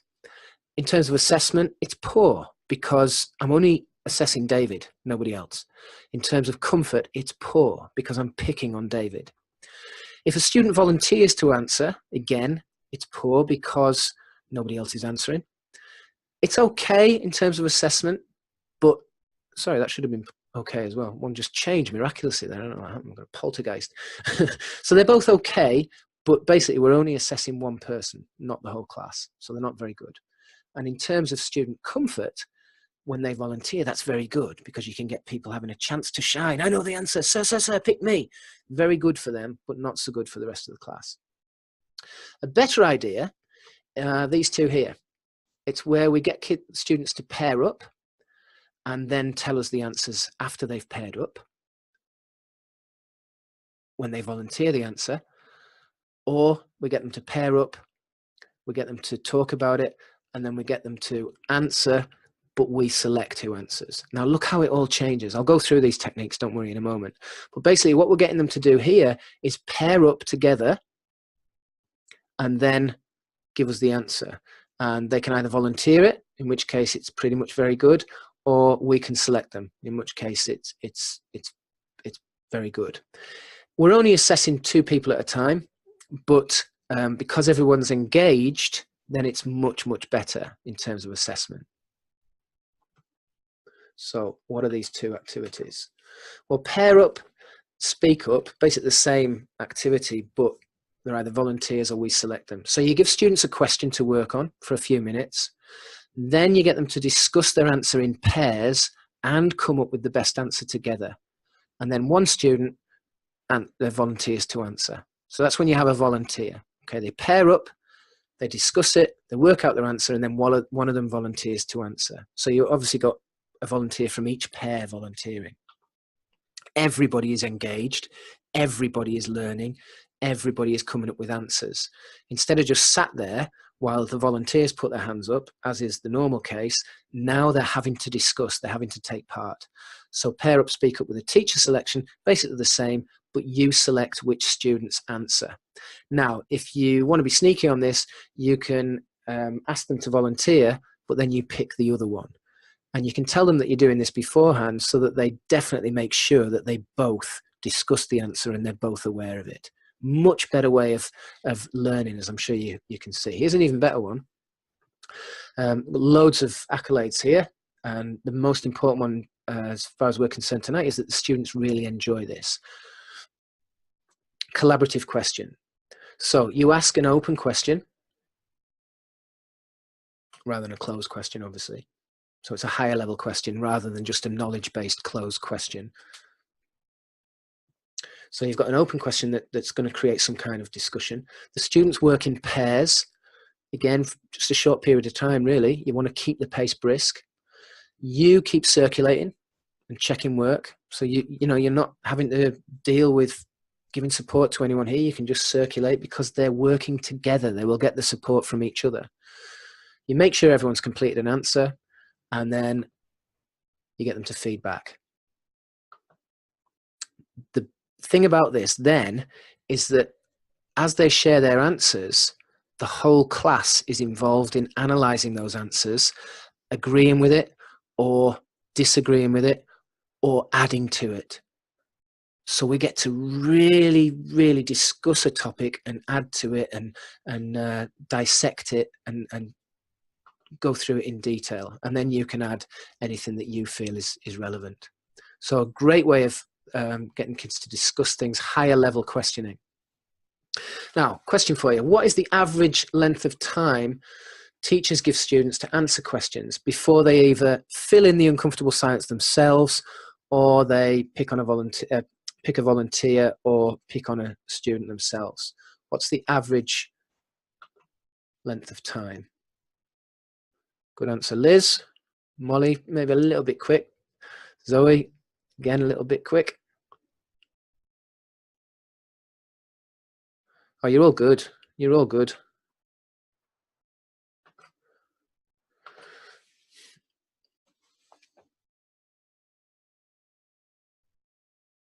Okay, most of you were right in there. Just less than a second. So one way we can improve our questioning is to just increase the wait time. Now, even just 5 or 10 seconds can make a huge difference. If you can stand it waiting for like 15, 20 seconds, and that is a long time.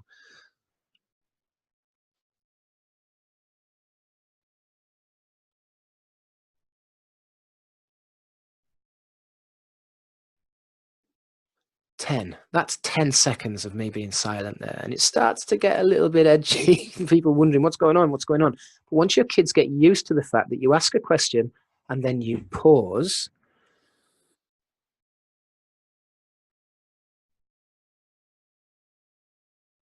then you get kids thinking a little bit more and the failure to respond decreases. You get more questions being asked to extend the learning. They want more detail. And you get more think time, so you get more appropriate comments and answers. Here's some fun questioning strategies you can use. Question dice that are already labeled. Again, for higher level questioning, what, who, when, why, where. So rather than closed questions, how many, what was the name of, we're asking you to analyze. Why do you think that happened? What else could have happened? When? Random name generators. I don't know if you've got one of those electronic whiteboards. They were just coming in when I left. Well, actually, they've been in ages. When I left teaching, all kinds of games and bells and whistles on them. Obviously, I'm a bit old hat with these now, but it's a great way of allocating questions to people in the class. Or Lucky Dip, Pass the Parcel. I used to use this on my seminars, and it went down quite well. Where you got a smallish group and you've got discussion questions. Each layer of paper you take off has a little sweetie or a prize, and then there's a discussion question that the whole group are going to answer. Excuse me, I've just knocked my microphone again. So one person obviously reads it out and then they answer it between them. So it's a nice way of having quiet discussion, basically. A couple of other fun ways. I don't know why this has gone backwards. Mini whiteboards. My kids love those for some reason. And the pub quiz. You give split your group into, say, 4 or 5 teams, 4 or 5 in each team. They have a bit of fun picking a name, a team name, and then you ask questions in rounds. It's basically a quiz. Okay, great for end of term or end of topic or end of the week, end of scheme of work, just as a review, consolidation, just simple quiz questions about the work that you've completed. But you do it in this pub quiz format. Now, the reason why this works well is because it's done in rounds and you add the score up at the end of every round. Oftentimes, I used to run quizzes, and by about question 7 or 8, a load of people have switched off, because they know they're not going to get a very high score. So 2 things wrong with that. One, the quiz was done individually, so you're just doing your own paper, and that's dull as dishwater. And if you're not very clever, then you're not going to score very much. And the second thing is you're expecting kids to sit still and sit quiet. Often the ones who are never going to sit still and sit quiet, you're expecting them to do that for about 20, 30 minutes while you do this boring quiz that is only really targeting the kids who already know all the answers. So it's pointless. However, if you do the pub quiz format, you put kids together who can help each other in the team. So it's not all friend groups, it's mixed ability groups, some kids who can help others. So everybody's going to be involved in the discussion in the team for a set off. And then you maintain the concentration and the interest by having rounds. So you ask 4 questions. You get all the teams to add up their own scores or add up the scores of the neighbouring team. And then you tot up the scores. You get one of the kids to do the scribing, and you add up the scores and you fill in the score sheet on the board, and they can see who's in the lead and how far away they are. Now, if you're creative with your adding and addy ups, then you can make sure that you keep it fairly tight, okay, so that round 1, round 2 and round 3, it's anybody's game. You don't want one team streaking ahead with 500 points and the others all on 3, because who's going to maintain their interest if they're on the other 3 teams? So make sure it's a tightly fought battle right until the last round. A little bit of cheating, but hey, we'll keep that quiet. Here's some fun questioning strategies in terms of response dice. If you like, I've got nets for these that I can provide you with. Just say yes if you want me to put those in the in with the recording. I can do that. Basically, you just print them out and stick them together as cubes, and you can decide what goes on them. You can edit them yourself, or you can use the ones I've got there. So this first one, when you're going to answer, you can either shout it, mime it, whisper it, say it, sing it, or rap it. Great with younger kids and great for a bit of fun. All right, if you just want a quick review, it's a 5-minute response dice at the end of the topic or at the end of the lesson, or after a little bit of a unit that we've just done that lesson. You know, you put it in when you want, but it's just a really nice quick review. Or you can go a little bit more creative. My one on the other side there, and you've got to answer this as a rock star man, or as a farmer, or as a pilot. Today's answer is as follows. You know, you get the idea. So put in what you want on those. I used to love doing that. Another idea is to give them this card, advance warning. So kids who aren't really buying in, or you know that they're struggling a little bit with the topic, you can give them a little helping hand. It's a little bit of differentiation with your questioning. Questions coming your way, Ryan, and this is what it's going to be about. Now go into your book, have a look at it, check it up, and make sure you've got the answer, because I'm going to be asking you it later on in the lesson. Now, if the kids know what this advanced warning means, all you need to do is write down roughly what the question is going to be about, give it to them at the start of the lesson, and then they can look up at some point during the lesson to make sure that they're able to answer that question. Or it could be a homework, you know, and they've got it to bring in next lesson. Pass it on. This is a technique that takes the pressure off students when they don't know the answer. So you give them a pass it on card, and if they can't answer, they can say pass it on. Now I know what you're thinking, well, all of them are just going to pass it on every time. Yes and no, because they get the chance to pass it on and you ask another student the same question, and again they've got the choice. They can answer it with a pass it on card if they like, but eventually a student's going to answer that, and any students who've previously passed it on then have to repeat the answer and write it down in their books. So they don't get off without doing anything. They've got to write it down, and you can ask them it again by the end of the lesson. And if they don't get it, then they've got a consequence. They've got something to follow up with for homework or whatever. You can be as creative as you like with that. But the idea is that sometimes kids are on the spot and they don't like being on the spot. So you give them a way out. You want your kids to feel safe in your lesson. And I don't mean safe physically, I mean safe mentally, safe to take risks. It's all right in Mr. Plevin's lesson, because if I get it wrong, that's my phone. If I get it wrong, nobody's going to take the mick out of me. Or it's all right in Mr. Plevin's lesson, because if I don't feel like I'm going to quite get the answers, I know there's help there. They've got to feel it's safe to take the risk in terms of learning. That way, the mood is more positive. Okay, in terms of variety, there are loads of different ways of putting variety in lessons. There are all these different models. There's Gardner's multiple intelligences model. There's Honey and Mumford's learning styles model. There's Myers-Briggs indicators. There's Kolb's learning styles. There's Felder-Silverman learning style. You can get really caught up with all that. You can do your head in trying to meet all these crazy targets and crazy initiatives and crazy ideas. And you can bet your life that a new one will come up within a few weeks anyway, because that's the way it is in education. There's a new movement and then a new movement and then a new movement.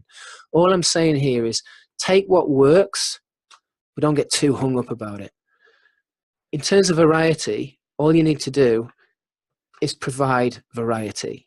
You don't need to be adhering to any of these particular things like learning styles and things. The one thing I will say in terms of kids that are switched off, this is just my experience, okay? This is not gospel, and this doesn't have any hard research behind it. It's just my experience. In most of the lessons with kids that were switched off, I found that a great proportion of them responded very well to kinesthetic activities, doing type activities. That's not all of them, because some of them, another good proportion of them, liked doing very quiet activities and very settled activities. So you've got to be able to prepare for both eventualities and both types of students. You know, you've got the ones that just need to get on and do, they need to be part of it, that involves them being on their feet and putting things together, and also those that want to be quiet. You've got those that want to work in a group and those that want to work on their own. You know your students, and you've got to work towards their, I won't say their intelligences, but towards their style of learning. So in terms of variety, there's so much stuff out there. You know, it's just a question of finding things that work. Go on the forums, go on the websites, go on YouTube, find stuff that you think is going to work. Ask your students what they like. That's the best way to get the feedback in terms of what's going to turn them on. I mentioned this in the response process last week. Have a fresh start meeting or a clean slate meeting with individual students and with groups of students, and just say, look, I want you to do well here. I want you to succeed. What's the best way of me helping you? How can we best make that happen? What type of activities do you like? What things do you want me to include? Try and break the negative cycle by showing that you're there to help them, you want them to buy in. But it's best if it comes from them, and we can try and put all these different things in place, but it's best if it comes from them. A few things that I've found have worked remarkably well: drama and role play, games, good reviews. Really good reviews are important, not just because they can be a bit of fun, but and obviously you consolidate in learning, but in terms of giving them that sense of success and being able to do something. That's the thing that we're trying to develop and engender in them, is a sense of achievement, a sense of capability, overcoming challenge. So if you have a review and they're able to give you the information during that review, that feels good. That's them seeing that they've actually learnt. So that's the purpose of the review. It's not just about saying, oh, they've learnt that and ticking that target in your planner or whatever. It's about giving them that sense of achievement. And then in terms of active lessons, I'm just going to mention a few ideas because, as I say, I'm giving you the free resource. So just in the next 5 minutes, let's just go through these. Drama, great for younger students and older students. For the younger students, it's vital. It's a really important part of their development. For the older students, really good for social skills, and it's great for exploring issues in, well, emotive issues for one thing, in a risk-free environment, as it says there, but also exploring issues from different angles. So fun for all, and definitely brings activity to all lessons. So a few examples here. Taking on the roles of characters from a book they're studying, and then other members of the class get to question them about their background, their thoughts, their actions, and their intentions as they're playing that role. You could have short sketches depicting different events in that story. This is more on emotive topics here. This is bullying. So one student playing, this is example 3, playing the role of a bully, another playing the role of victim. So this is a really good way to have students think about real life issues or real classroom issues that are going on, perhaps. There are, I can't actually remember the reference, but I've got a few really good books that I can refer you to on using drama like this.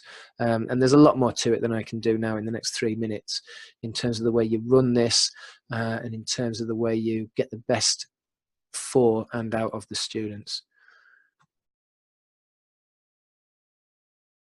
This example 4 is where you freeze a part of the play, a part of the sketch that the students are acting out.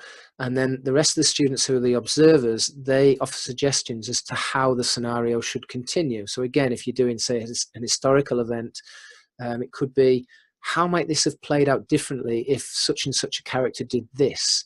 Or if we imagine that this had taken place in the past, how might that have affected what's going to happen in the future? Example 5, you've got a news item. So you do it as a sketch, as if they're producing the news, and you can offer roles to your students in terms of that. You know, one could be a roving reporter. You could even have a cameraman and put a video camera on this, you know. So they are taking reports from perhaps, again, characters in a book or key people in history, that kind of thing.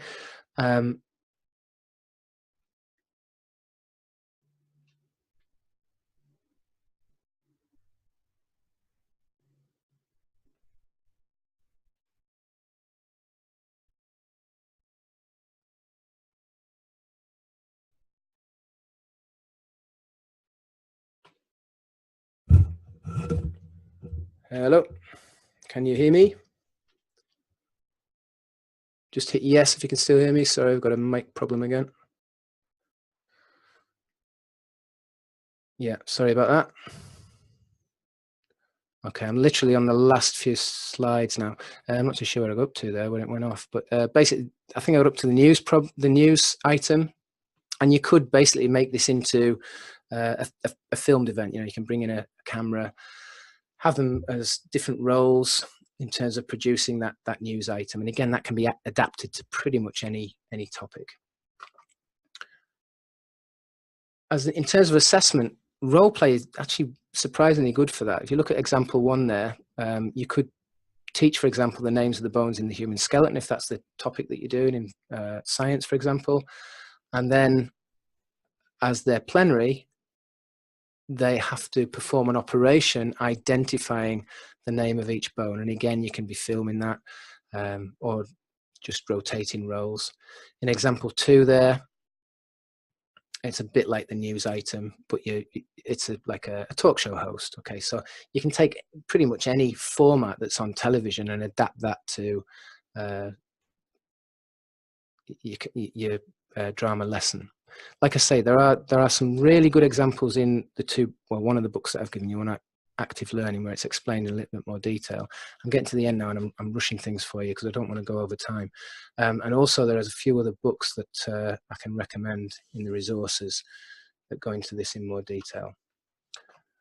In terms of reviews, so you can have active reviews or reflective reviews. Active reviews, basically you use these throughout a lesson or at the end of a lesson, and it's just a way of the kids showing that they know what they've been taught and that you know they've been taught. So joggers, they're jogging on the spot for a few minutes until 5 or 10 people have shouted out a keyword, a different keyword, or the answer to a maths problem, or the answer to a science problem, whatever it is, topic it is. You're asking them questions, they're jogging on the spot, and they've got to keep jogging until you've got 10 correct answers or 5 correct answers, or we keep doing this for the next 30 seconds, however you want to adapt that. Pretty much the same with star jumps. Fireworks, the students are sat down, and a firework is when one of them jumps up with their arms in the air and gives you the correct answer. So you ask a question, and there'll be a pause, and then eventually a firework shoots up, gives you the correct answer. If it's a wrong answer, it's a dud, so it doesn't count. And you say, right, we've got 10 minutes or 5 minutes before break time or 5 minutes before the end of the lesson. I want 15 fireworks. Here's the questions. Balance, kids are just standing on one leg, and they've got to say, you've got the same thing, they've got to answer the questions. They can't put the foot down until you get so many right answers. If they do put the foot down, then they've got to stand up and give you 5 correct answers or whatever consequence you want to give them. Some kids don't like the activity stuff, so we have reflective ones as well. You're writing a summary of what you've learned this lesson, or a summary of what you've learned in the last 3 weeks, or a summary of what you've learned this morning. Draw a quick sketch to tell me what you've learned during this lesson or during the last 10 minutes. 1 word, 1 sentence. And of course, depending on how much time you allocate for those, they can be used for display purposes. Taking this a little bit further, Ready, Steady, Teach. You've heard of the TV program Ready, Steady, Cook, possibly. So you teach some information. You ask if there are any questions, so you get clarification and make sure that they know the answers. They're aware of what they've learned, and then you put them into two. They're in partner roles, and you shout Ready, Steady, Teach. Partner A then teaches partner B, so they know which is partner A and which is partner B. Obviously, you put a timer on. You give them 30 seconds or a minute to do that teaching. Then they swap roles. You put the timer on again, and now B teaches A the same thing. So they've basically been taught by you, and then during this very short review, they teach the salient key points to each other twice. So it's a really good way of consolidating the learning, and also they can give feedback to each other to correct it, of course.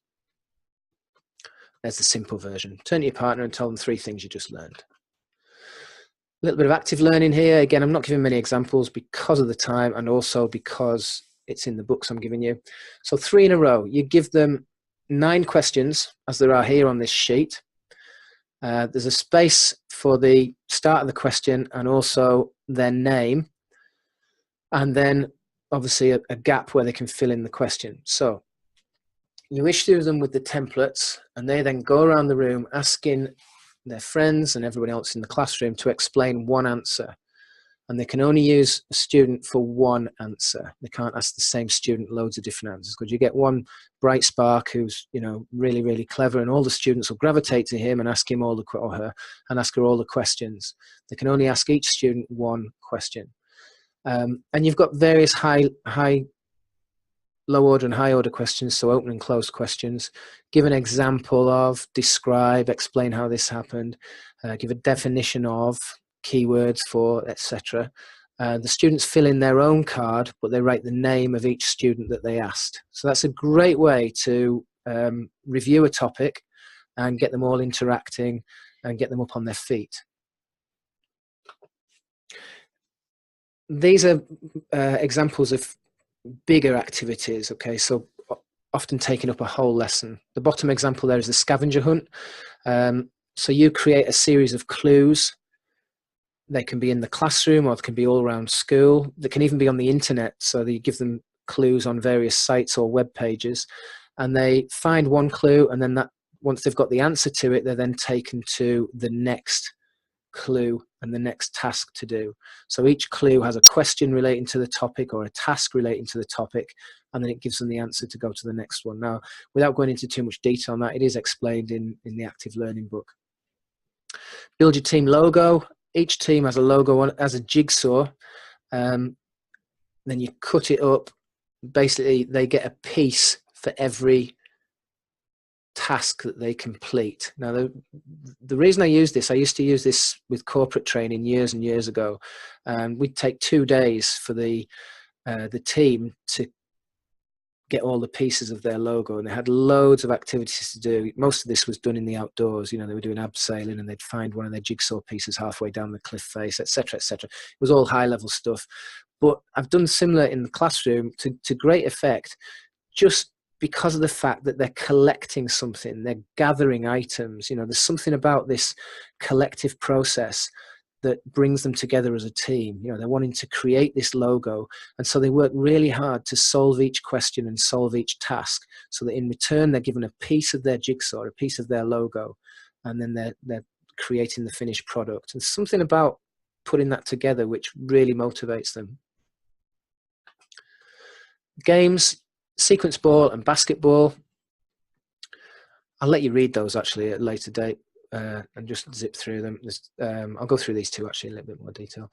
So flashcard relay, you write the terms of questions on a set of index cards, and then you've got the answers on another set. So you tape the questions or the terms on one wall of the room and the answers on the other. So it could be any kind of language-based question where you've got 2 halves. So it could be halves of a sentence, it could be question answer, it could be comparisons, it could be putting things into groups, you know, matching things. loads of ways of doing this, but basically you've got one half on one wall and one half on the other wall. One student has to run and grab one card and then run to the other wall and grab the matching one. So it's a very high level game. It's only for small groups, but again, great if you've got the right environment and if you've got the right group. Some groups will go a bit crazy with it, but others will really get a lot out of it. Flip chart fight is where you have a keyword and they have to create a word search puzzle or an acrostic or any other type of word-based puzzle, and they work in teams. So they might take, 20 minutes, 15 minutes, 10 minutes, 5 minutes over this, but then they put it up on their flip chart. So a few very simple active games, loads more in the book for you. And then finally on this section is technology and free web tools. Now I've got a list of 99 free tools that you can use for various aspects of classroom use. They're all free. Some of them are brilliant actually. So there's 99 of them, and that report is also going to be in your learning area from tomorrow. So there's your free gifts: attention grabbing starters and plenaries, and the active learning toolkit. I'm sorry I've been rushing towards the end there because I've had a few technical problems that I've been trying to cope with at this end. It's not been the best, I'm afraid. So sorry if there's been a few blank patches and things where it's gone down, but hopefully that's the information. I know I skirted over a few at the end there. Can you just give me some feedback now as to whether it was okay, but also ask me any questions that you want to? We've got, we've ran over 5 minutes, but I don't mind staying on. So I just want to know, first of all, that it was okay, because obviously that's my most important thing, is to give you things that are useful to you. And then secondly, answer any questions that you might have. Excellent, says Maria. Molly says, I love it. Excuse me. Liz says, brilliant. Oh, wonderful. It's a bit of a whistle-stop tour of various activities. This I used to run this as a 5-week program, and obviously it was expanded, and we could take a lot of time going over the various activities. But what I wanted to give you was something, with it coming to the start of term again. The point of doing these 2-hour workshops is that it's something that most people can sit through. I mean, I know it's a bit of a drag, 2 hours, we've all got busy lives, but it's certainly a lot better than sitting down for 8 hours, and a lot of it you won't use. So I thought short, sharp is what people want. So I've rushed to try and get perhaps too much into the 2 hours, but I wanted you to have as much as possible. I didn't want to just go through a load of activities, which is why I've given you the 2 books there. And what I will do is I'll put those in the recording area from tomorrow. They'll just be PDFs that you can download. I'll also put the Everyone Wins Bingo and the recording of this presentation and the 99 web tools. Okay, so you'll have lots to go at. In terms of other help, relationship building is massive. If you go on Amazon and you type in my name, you'll see the other books in that series. There's one called Connect with Your Students, which is really important on building relationships. There's one called the Fun Teachers Toolkit, which has got loads of fill-in activities, and it's perhaps more based on mood than even the stuff we've done tonight. And then there's my other books on behavior. So there's lots of information out there, but these 2 that I've picked for you for free are probably most related to what we've been doing here. These are the kind of activities that I thought you would find useful. Okay, so great feedback. Thank you very much. I'll get as much stuff into the recording area as possible. So in terms of where you find that, where you clicked the link for this webinar, that page that you were sent to immediately after purchase, and the one that I've been sending you the emails about the last 2 days, that's the page where I'm going to put the recording, and I'm also going to put links to all these resources. I'm not going to do it tonight now because it's 10 past 10, but I will do it for you tomorrow, and it'll all be in there. So yeah, thanks very much for taking part. If you have any questions, you can email me, rob@theliferaft.org, which is there. I'm going on holiday on Sunday for a week, so I won't be able to do, I won't be able to answer any questions basically for a while, but everything will be going in on that page tomorrow. So those of you that were on last week, Liz is saying, where can I get the stuff from last week that I couldn't attend? The recording is in there. the page where you were sent to after purchase. It's the page where it says welcome to this training. That's where all the recordings go for that particular topic. So Liz, I'll send the link out again so that you can so that you won't have a problem. Thanks, Helen. Thanks, Gloria. Thanks, Liz. Thanks, Molly. Thanks to all of you for taking part. Really, really makes it easy for me and enjoyable for me when I've got people interacting and taking part. Now, one thing, yes, Molly, I'll send the link out. I'll send the link out to all of you so you know exactly where to find your stuff. Don't worry, you'll get that tomorrow. Just to answer Zoe, well, the PDFs for last week, we popped onto the recordings page from last week, Rob. I'll try and get those in tomorrow, Zoe. I've been held up with so many other things that I have been slack. I put my hand up and say I've been crap actually and not got it done, but it will get done. It will get done. One thing I do want to point out to all of you is that these 3 response process, the Zen productivity for teachers, and this one, the engagement process, I'm going to be doing these again quite a lot because I'm going to make them into new books. So a couple of things. One is you get access to all the recurring content. They will change. I will be leaving some things out and putting others in. And when I'm happy with the recording, then I will be promoting that as a recorded product. But I'll be running it live quite a few times in the meantime, and you're invited to all the recordings and all the live versions. You can just come along to any, so you get all the improvements and all the versions. But also, when I come to create a book, what I'm going to do is get in touch with everyone who's been part of them and invite your feedback and invite your ideas, and you'll also get a free copy of the new book as well. So you're part of a process now. I hope you don't mind me seeing you like that, but you're basically part of a process, but hopefully you'll gain from it. So thanks very much for coming along, and I'm going to get off now. I'll count down from 5. That's generally what I do. If you have a question, you're trying to frantically type it in, now's your chance, because if I get down to 0, that'll be me gone. So 5, 4, 3, 2, 1. Thank you very much, everyone, and take care. I'll be online in about a week or so. There will be hundreds of emails going out as usual.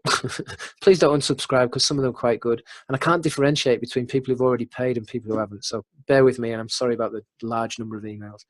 Thanks very much for everything. Take care. Bye.